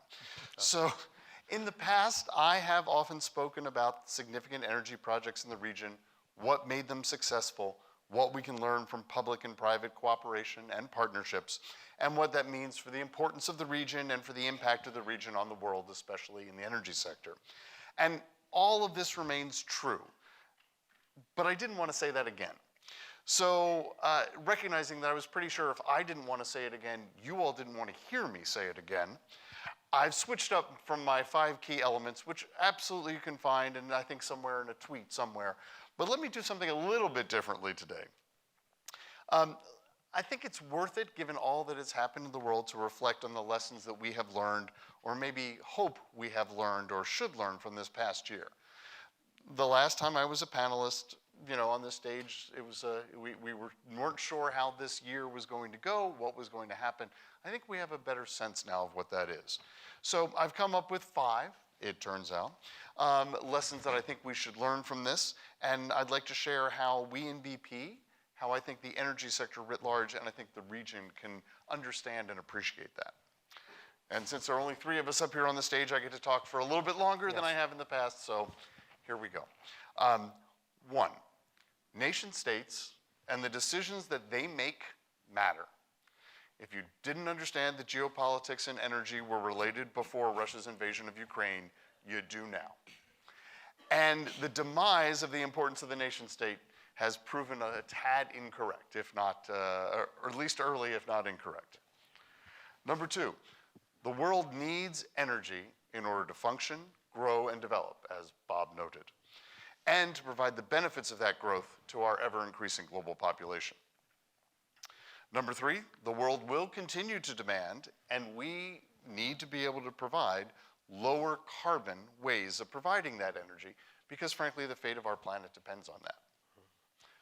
4, however, we have to pursue that goal at the same time that we offer the world affordable and secure energy supplies.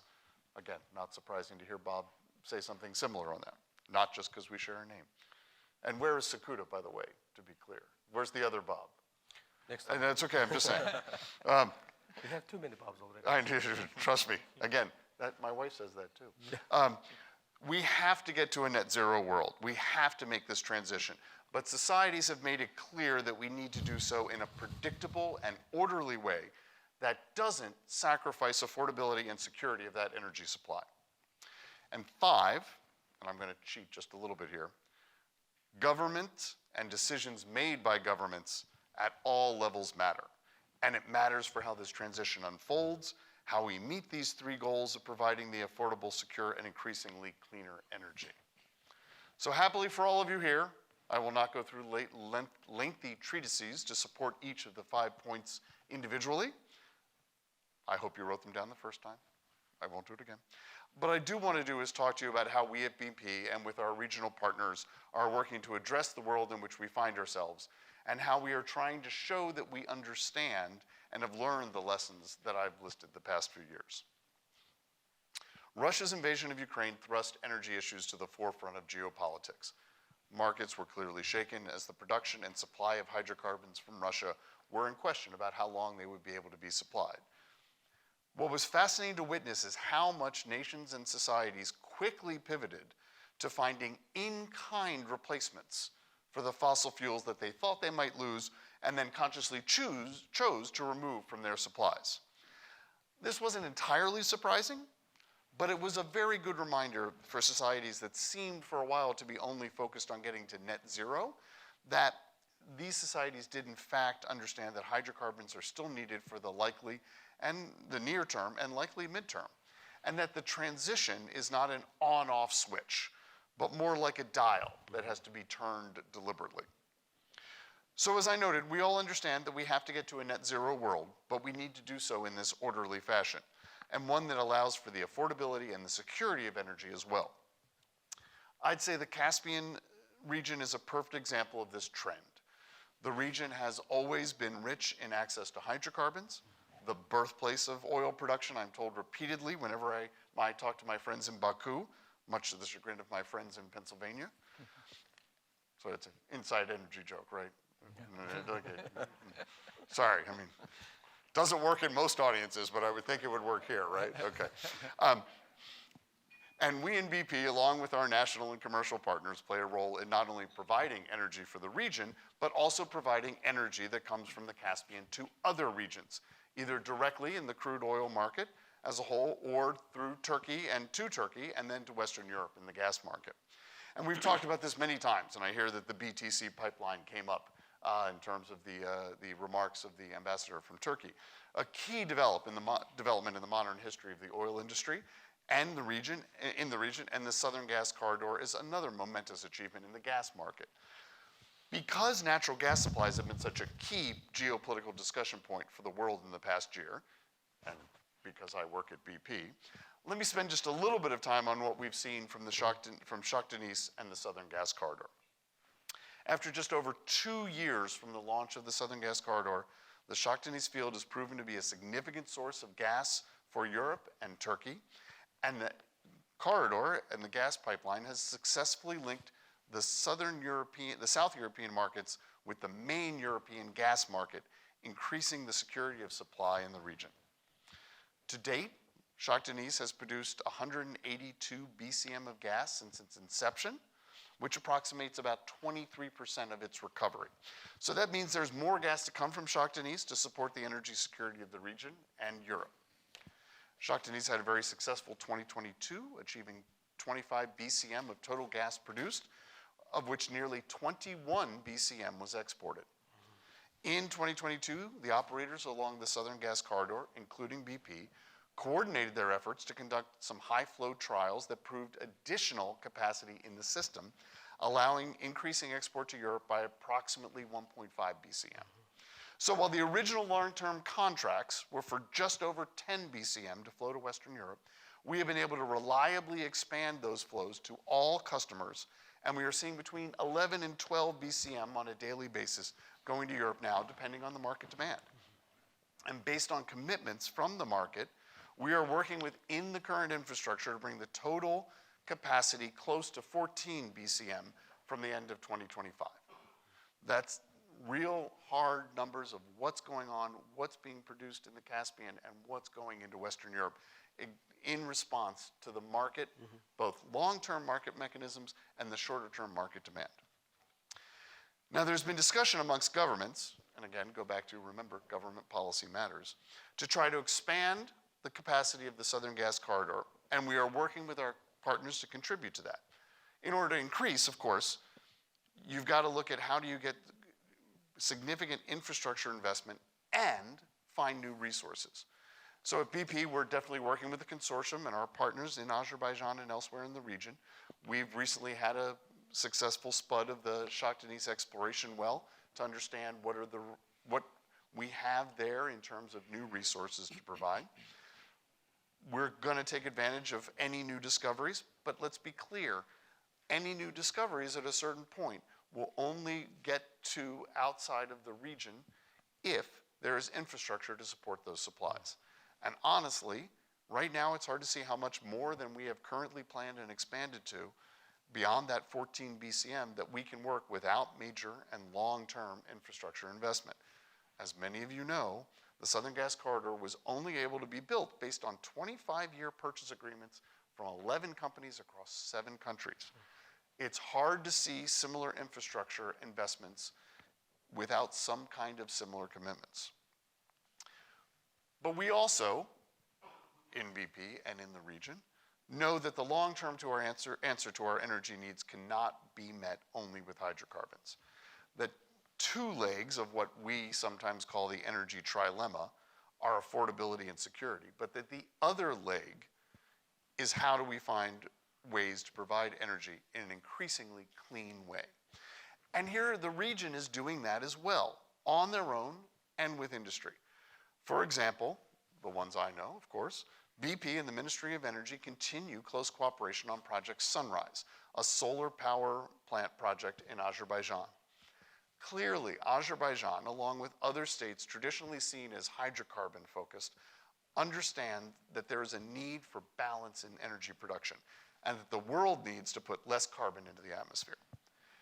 In another example, we are working to ensure that the carbon produced within the overall hydrocarbon production process for energy nerds like I am, Scope 1 and Scope 2 emissions, is reduced. So specifically, we're working at the Sankoshel terminal electrification and decarbonization products, which we're looking at how can we take solar energy from Project Sunrise in Jibril and use some of that to electrify and decarbonize the production of hydrocarbons at the terminal.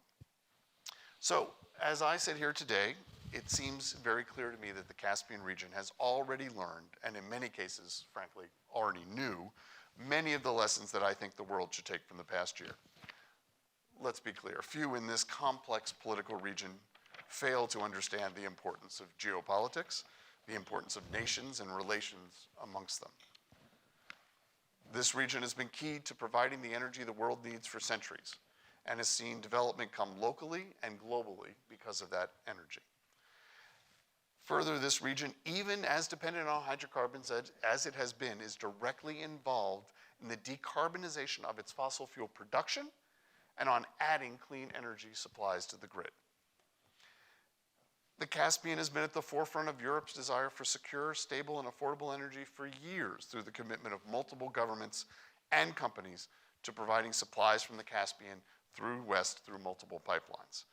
And none of this would have been possible without clear and sustained government policies, support, and cooperation, and with close cooperation between governments and the private sector. And I'd be remiss if I didn't take this time to point out the great cooperation that we have with all of our partners in the region, many of the governments represented here and who were here before, most obviously the government of Azerbaijan, and with our commercial partners in the region, again, SOCAR, who is often on this stage alongside of me, I'd be remiss without calling them out as well. What I guess in the end I hope is that other regions of the world learn and remember these same lessons that I wrote out at the beginning, as well as the Caspian region has. Thank you. Thank you, Bob, for a terrific speech, and I think as always, and it's good to hear particular numbers on how you are developing your projects in the region and the vision that you have in terms of the energy transition as well in the region, and Southern Gas Corridor's contribution to European energy security as well. So now I'm going to turn to Zhubo Trasashvili, and Head of Department, Energy Policy and Investment Projects at the Ministry of Economy and Sustainable Development in Georgia, a country that I was born. So welcome on the stage. Good afternoon, ladies and gentlemen. I'll try to discuss something new because I'll try to use my time to discuss about the Black Sea connectivity and the Black Submarine Cable project, and also it's my first time here, so I'd like to thank you, CPC, for the possibility and welcome once again. It is a great honor to me that representing here the Ministry of Economy and Sustainable Development of Georgia, Energy Policy and Investment Project Department itself. Georgia, we have some flagship project, but we think that the Black Sea Submarine Cable project represents one of the most important projects we have, not only for Georgia, I mean this for whole South Caucasian countries. The reason is that the idea of the project is to export South Caucasian electricity directly to the European market. So the idea is that the capacity of this transmission line would be around 1,000 megawatt. That means the South Caucasus region will have possibility to transit directly to Romania and Constanța city, European electro system around 1,000 megawatts. The most important fact for us is that the Black Sea Cable project, just initiated by Georgia, in April 2021, the Georgian State Electro System has announced a tender, and based on the tender, the Italian company Chassis Consultant Company was the winner, and they have a deadline till this year, end of this year, so we can definitely say that at the end of this year, the feasibility study will finish, except some geological, geophysical studies, and then the project will be ready for the construction. In order to underline how the Black Sea Cable project is important for us, of course, being always also strengthen the connectivity, and like with this direction, the last year, December 17th, an international agreement was signed in Bucharest, and Azerbaijan, Romania, Hungary, and Georgia has signed a document based on all these countries has taken the obligation to put some effort, some equities for the cooperation in order to develop the project together. Despite the fact that there are several countries, several neighbor countries, I mean, the South Caucasus region, they already expressed their interest to join this memorandum of understanding and to do the equity in order to use with this possibility and be the part of this whole project. We all know that transmission line, it means that all the produced electricity, all the countries have to sell it directly to the market. So with this direction, they have to their own local market and then export to the European market. So unfortunately, we don't have the market at the moment, but it will open in July 1st. It means that the Georgia will have possibility, and the Georgia power producers, to sell their produced electricity to the Georgian market. And as soon as the Black Sea Cable project will start mass main operation, we also have possibility to, through our market, to export this electricity. With this direction and with this, some kind of support, we have also changed the law. That means that we update it in order to have some balance, some complex. With these directions, we have Georgia as a country at the moment. And we have launched a new law that is contract for difference. This is also European practice, and we try to do in accordance with the requirements we have at the moment. And we applied the contract for difference that directly connects to the capacity auction. And all the interested parties, you have mentioned the PPP, how that is most important for how the public sector is working with the private sector. So we had like some decision to support also the PPP procedures with this direction, with this energy market opening, with this Black Sea Submarine Cable project. And the last year we have also launched this new contract for difference. We already had the first capacity auction that with private investors has expressed their interest to construct hydros, wind, or solars. And I think that we were preparing for this Black Sea Cable project and the construction workings. This is most important that we have more than 26,000 rivers, and unfortunately only 26% is allocated. And it has to be mentioned that we have huge resources from the renewable energy sources, and I mean that this is some kind of parallel process. We have some two fights. On the one hand, we have to construct the new buildings, new hydro, new wind, or new solars. On the other hand, just use this possibility that the Black Sea Cable has. So the Black Sea Cable will be only 2 kilometers in deep, and the length will be 1,195 meters, where from the 1,100 will be on the sea, and the 95 will be at the land. So I think that this will be the most important part for the energy security direction, and involvement all the countries, even the USA also. Involvement America's equity for the project development is vitally important for us. Thank you. This was what I like to tell about 2 words about this. Thank you so much. And it's an important undertaking, actually. It's something new about the region, producing electricity and providing to European markets.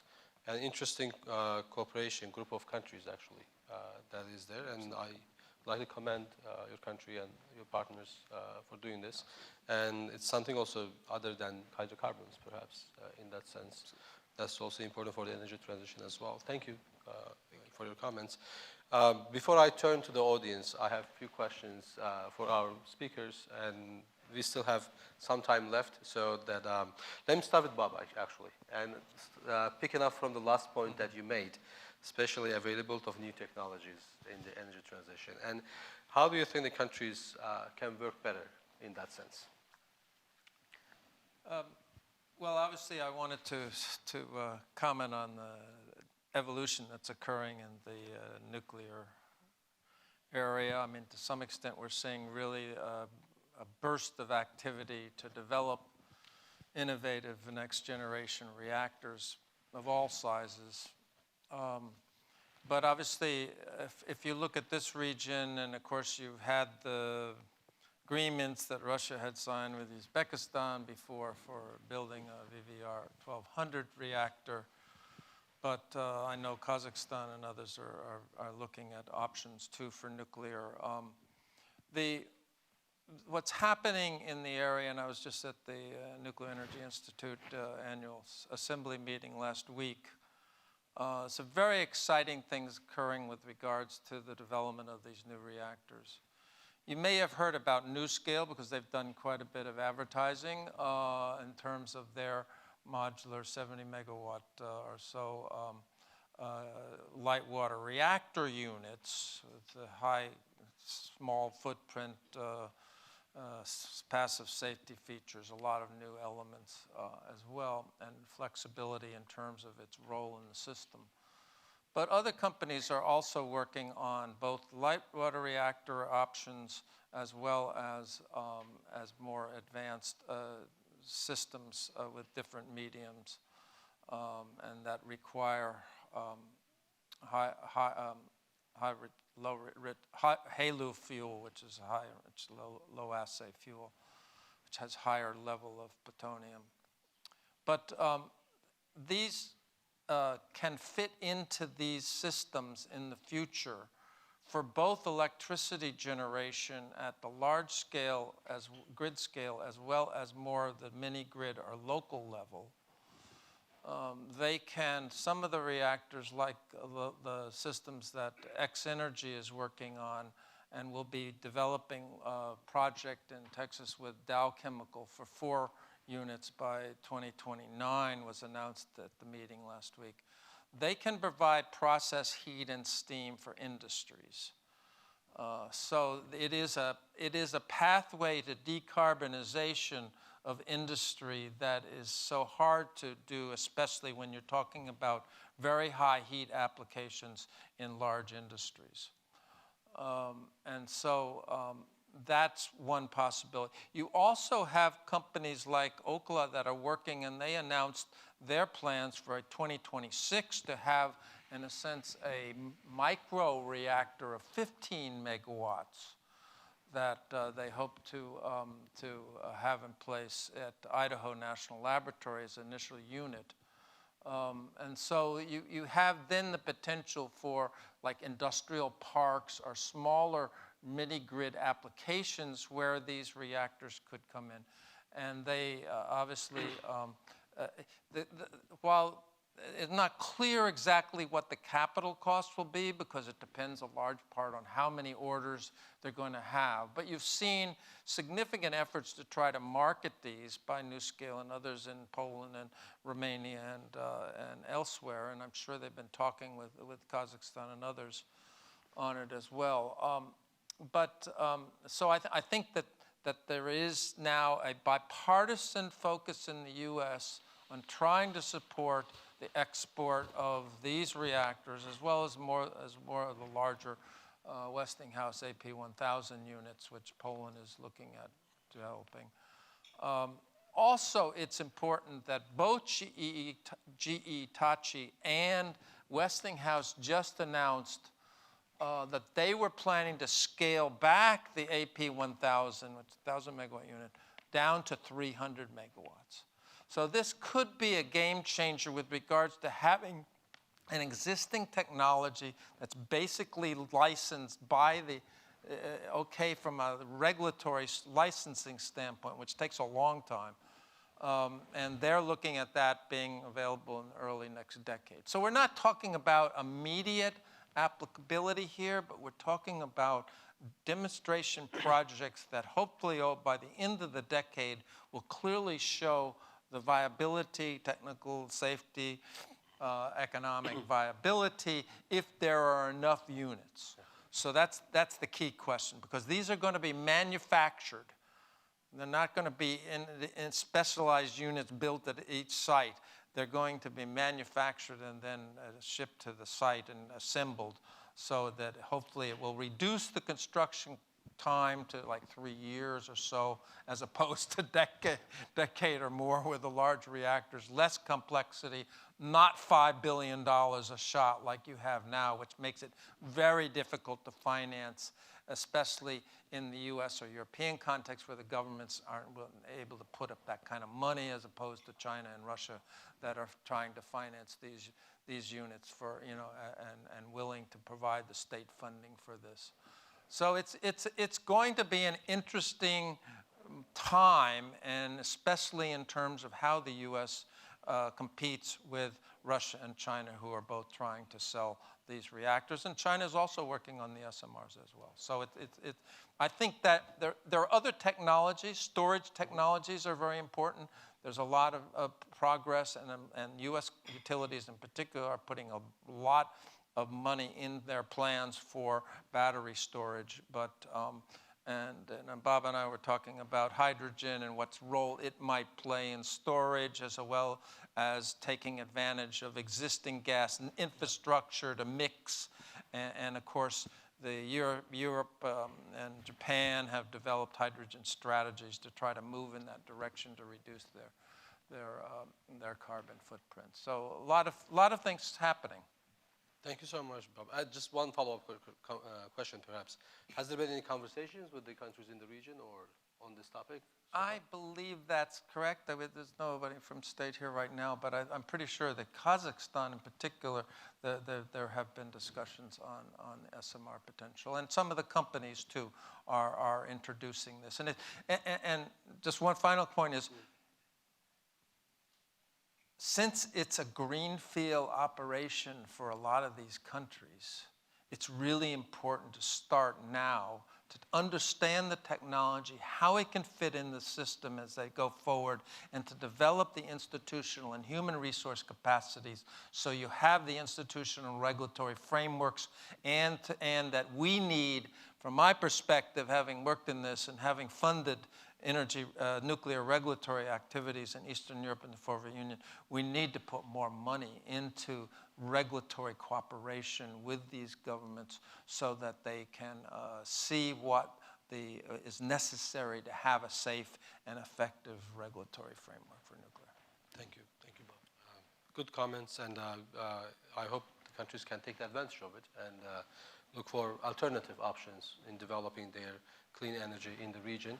Bob, I want to turn to you now and actually follow up on what Bob Eichhorst said about the possibility of supplying maybe hydrogen from the region using the existing infrastructure. And there's a lot of conversations about it, but I want to hear from the expert on this.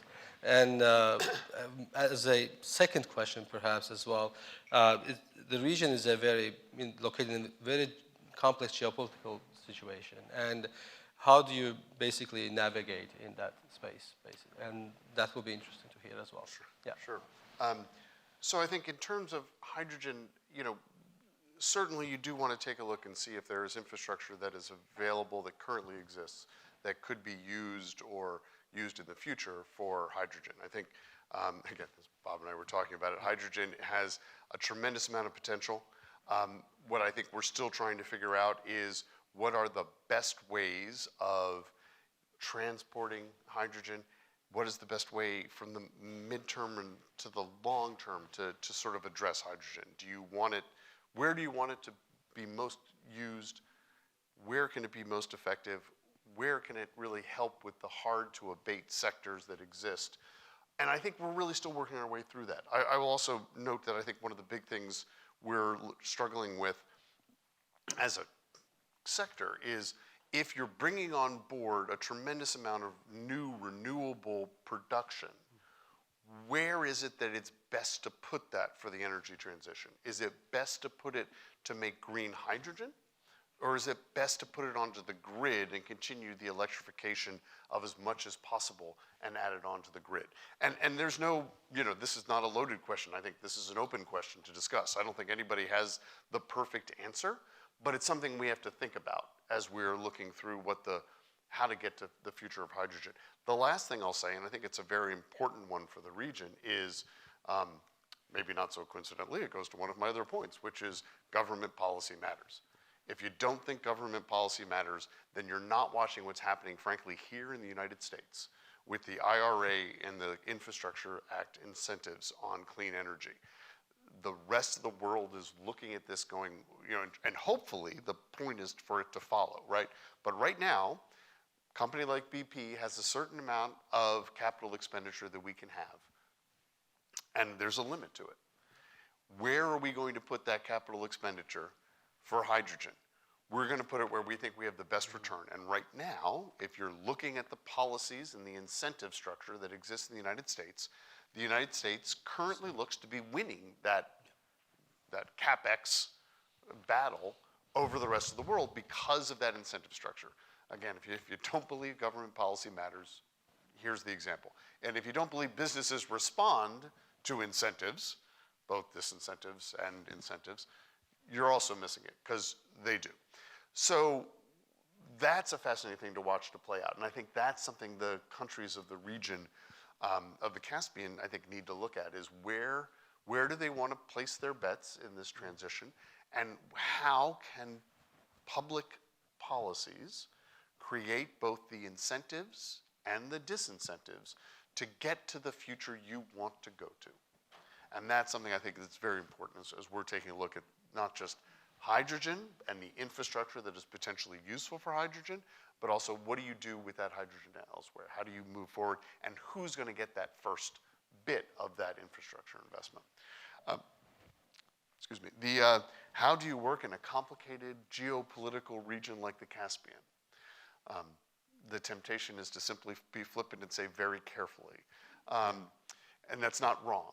But I'll tell you the way that I think my colleagues in BP in Baku and Georgia and elsewhere would say is, you work with the people that you have, that you trust, you build those relationships, you understand, and frankly, we're just a small mom and pop energy company working with governments all throughout the world. We have to work in conjunction with the governments that are there, and to some extent, understanding the different issues that exist and the complications that exist, but also recognizing that we have a tiny role, and that we're going to respond to the way the governments work, and to have that close cooperation, to have that close partnership with both governments and businesses throughout the region is really the answer for us. Does that solve the problem for the countries in the region? Sadly, no. You have a different challenge that you need to work. Thank you, Bob. And I want to turn to Jubal, actually. The project you mentioned is a result of a close collaboration with other countries in the region. So if you can describe how this came up and how you guys started working on this, and what were the challenges, what was the driving force in this, and what are the lessons learned for other things that can be done in the region? Well, thank you. So this, we are living in the region that you have to take care for the future.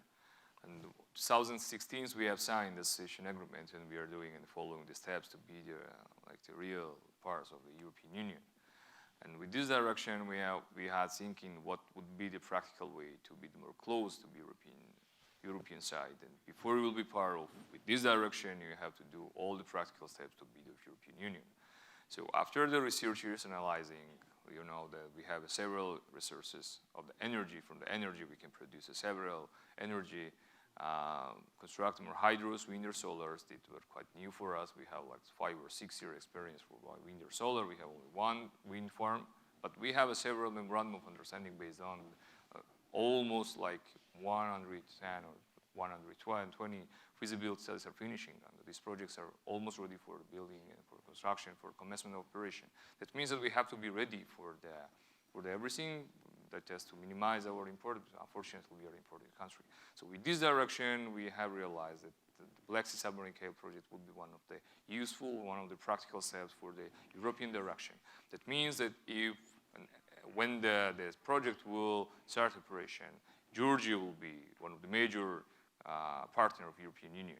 So with this direction, we also, this is some kind of hugest project. This is a historical project. So that means that with this understanding, our neighbors who are in the same region, they also can use with this, they also have to be like more close, and they can sell, produce electricity with maybe higher prices in the European Union. So with this cooperation, we have started with like almost maybe they have expressed the interest to join, and we have started cooperation, but due to the fact that this was the initiative of Georgia, and then with the cooperation with the World Bank, we're finishing this feasibility study, and then as for the next steps and how the European Union, even when we signed the Memorandum of Understanding, of course we have to be like part of the European Union, and meanwhile, 2 countries, European Union, from Hungary and Romania, are already part of this Memorandum of Understanding. So this is some kind of deeply analyzed, and you have to see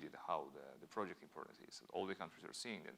As for the next, the challenges, the most important is to start construction as soon as possible, and all the involved parties who have expressed or will express their interest to join memorandum or to join in the project, know that their equities, even technically or financially or intellectual resources, are fundamentally important for project development. Yeah. Thank you, Zubor. Thank you. Appreciate your comments on this. So I'll turn to the audience to see if any questions we might have. We have about like 5 minutes, so looks like we answered all the questions that there might be. Any volunteer at this point? Here we have one.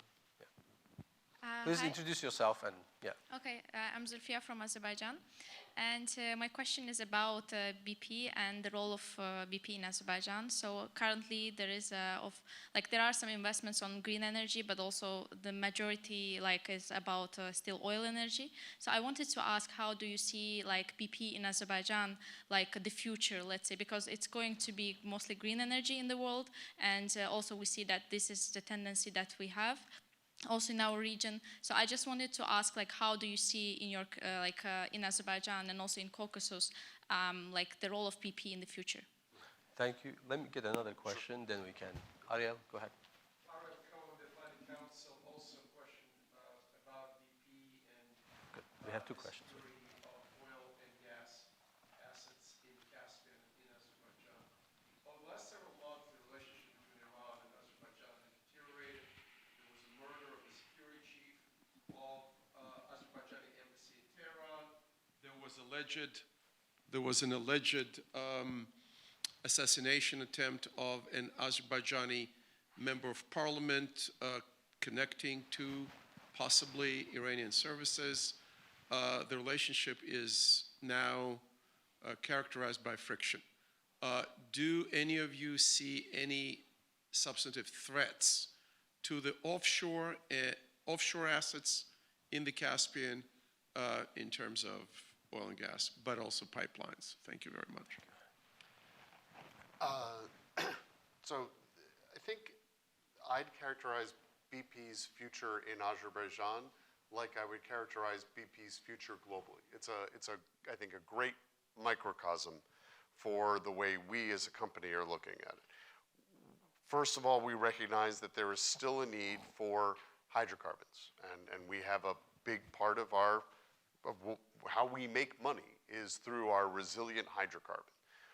But as you hear our CEO say, and it's always easy and it's safe to repeat what your boss says, we have to do that and, not or, but and transition to other fuels at the same time. So it's not one or the other. Again, it's not that light switch I said. It's more of a rheostat. So while we're looking at how do we best decarbonize but continue to work through our hydrocarbon business, and that's a big one for us in Azerbaijan, we are looking simultaneously at ways that we can get to the cleaner energy that we know the world is going to be operating on as we get into the future. And we have a clear ambition to be a net zero company by 2050 or sooner. And again, in Azerbaijan, we're seeing that. And I don't want to overly repeat things, but we want to work with the government of Azerbaijan wherever we can in terms of clean energy, solar, wind, as noted. If you try to run around Baku along the waterfront, you quickly realize that there's a lot of wind. And it's not just that I'm a slow runner. It is, but that's a different issue. But also so there's a lot of potential there for clean energy. There's a lot of potential for hydrogen as we're looking at those pieces. And the places that we're looking the most seriously about continuing to operate and cooperate are where we already have those relationships, right? So for us, Azerbaijan and the Caspian region writ large is a great place to look for that transition pieces as well of the energy sector, because we understand the countries, we have relationships, we operate there effectively. Why wouldn't we want to continue to try to transition from BP in Azerbaijan just the way we're transitioning everywhere within BP? So I think that's, and by the way, also decarbonizing the production that we have, right? Making sure that while we are providing the world with the hydrocarbons that still are needed and desired, that we are doing so with putting less carbon into the atmosphere than we had previously and as little as possible. So that's sort of that transition piece. That's how I would say. But you have a follow-up.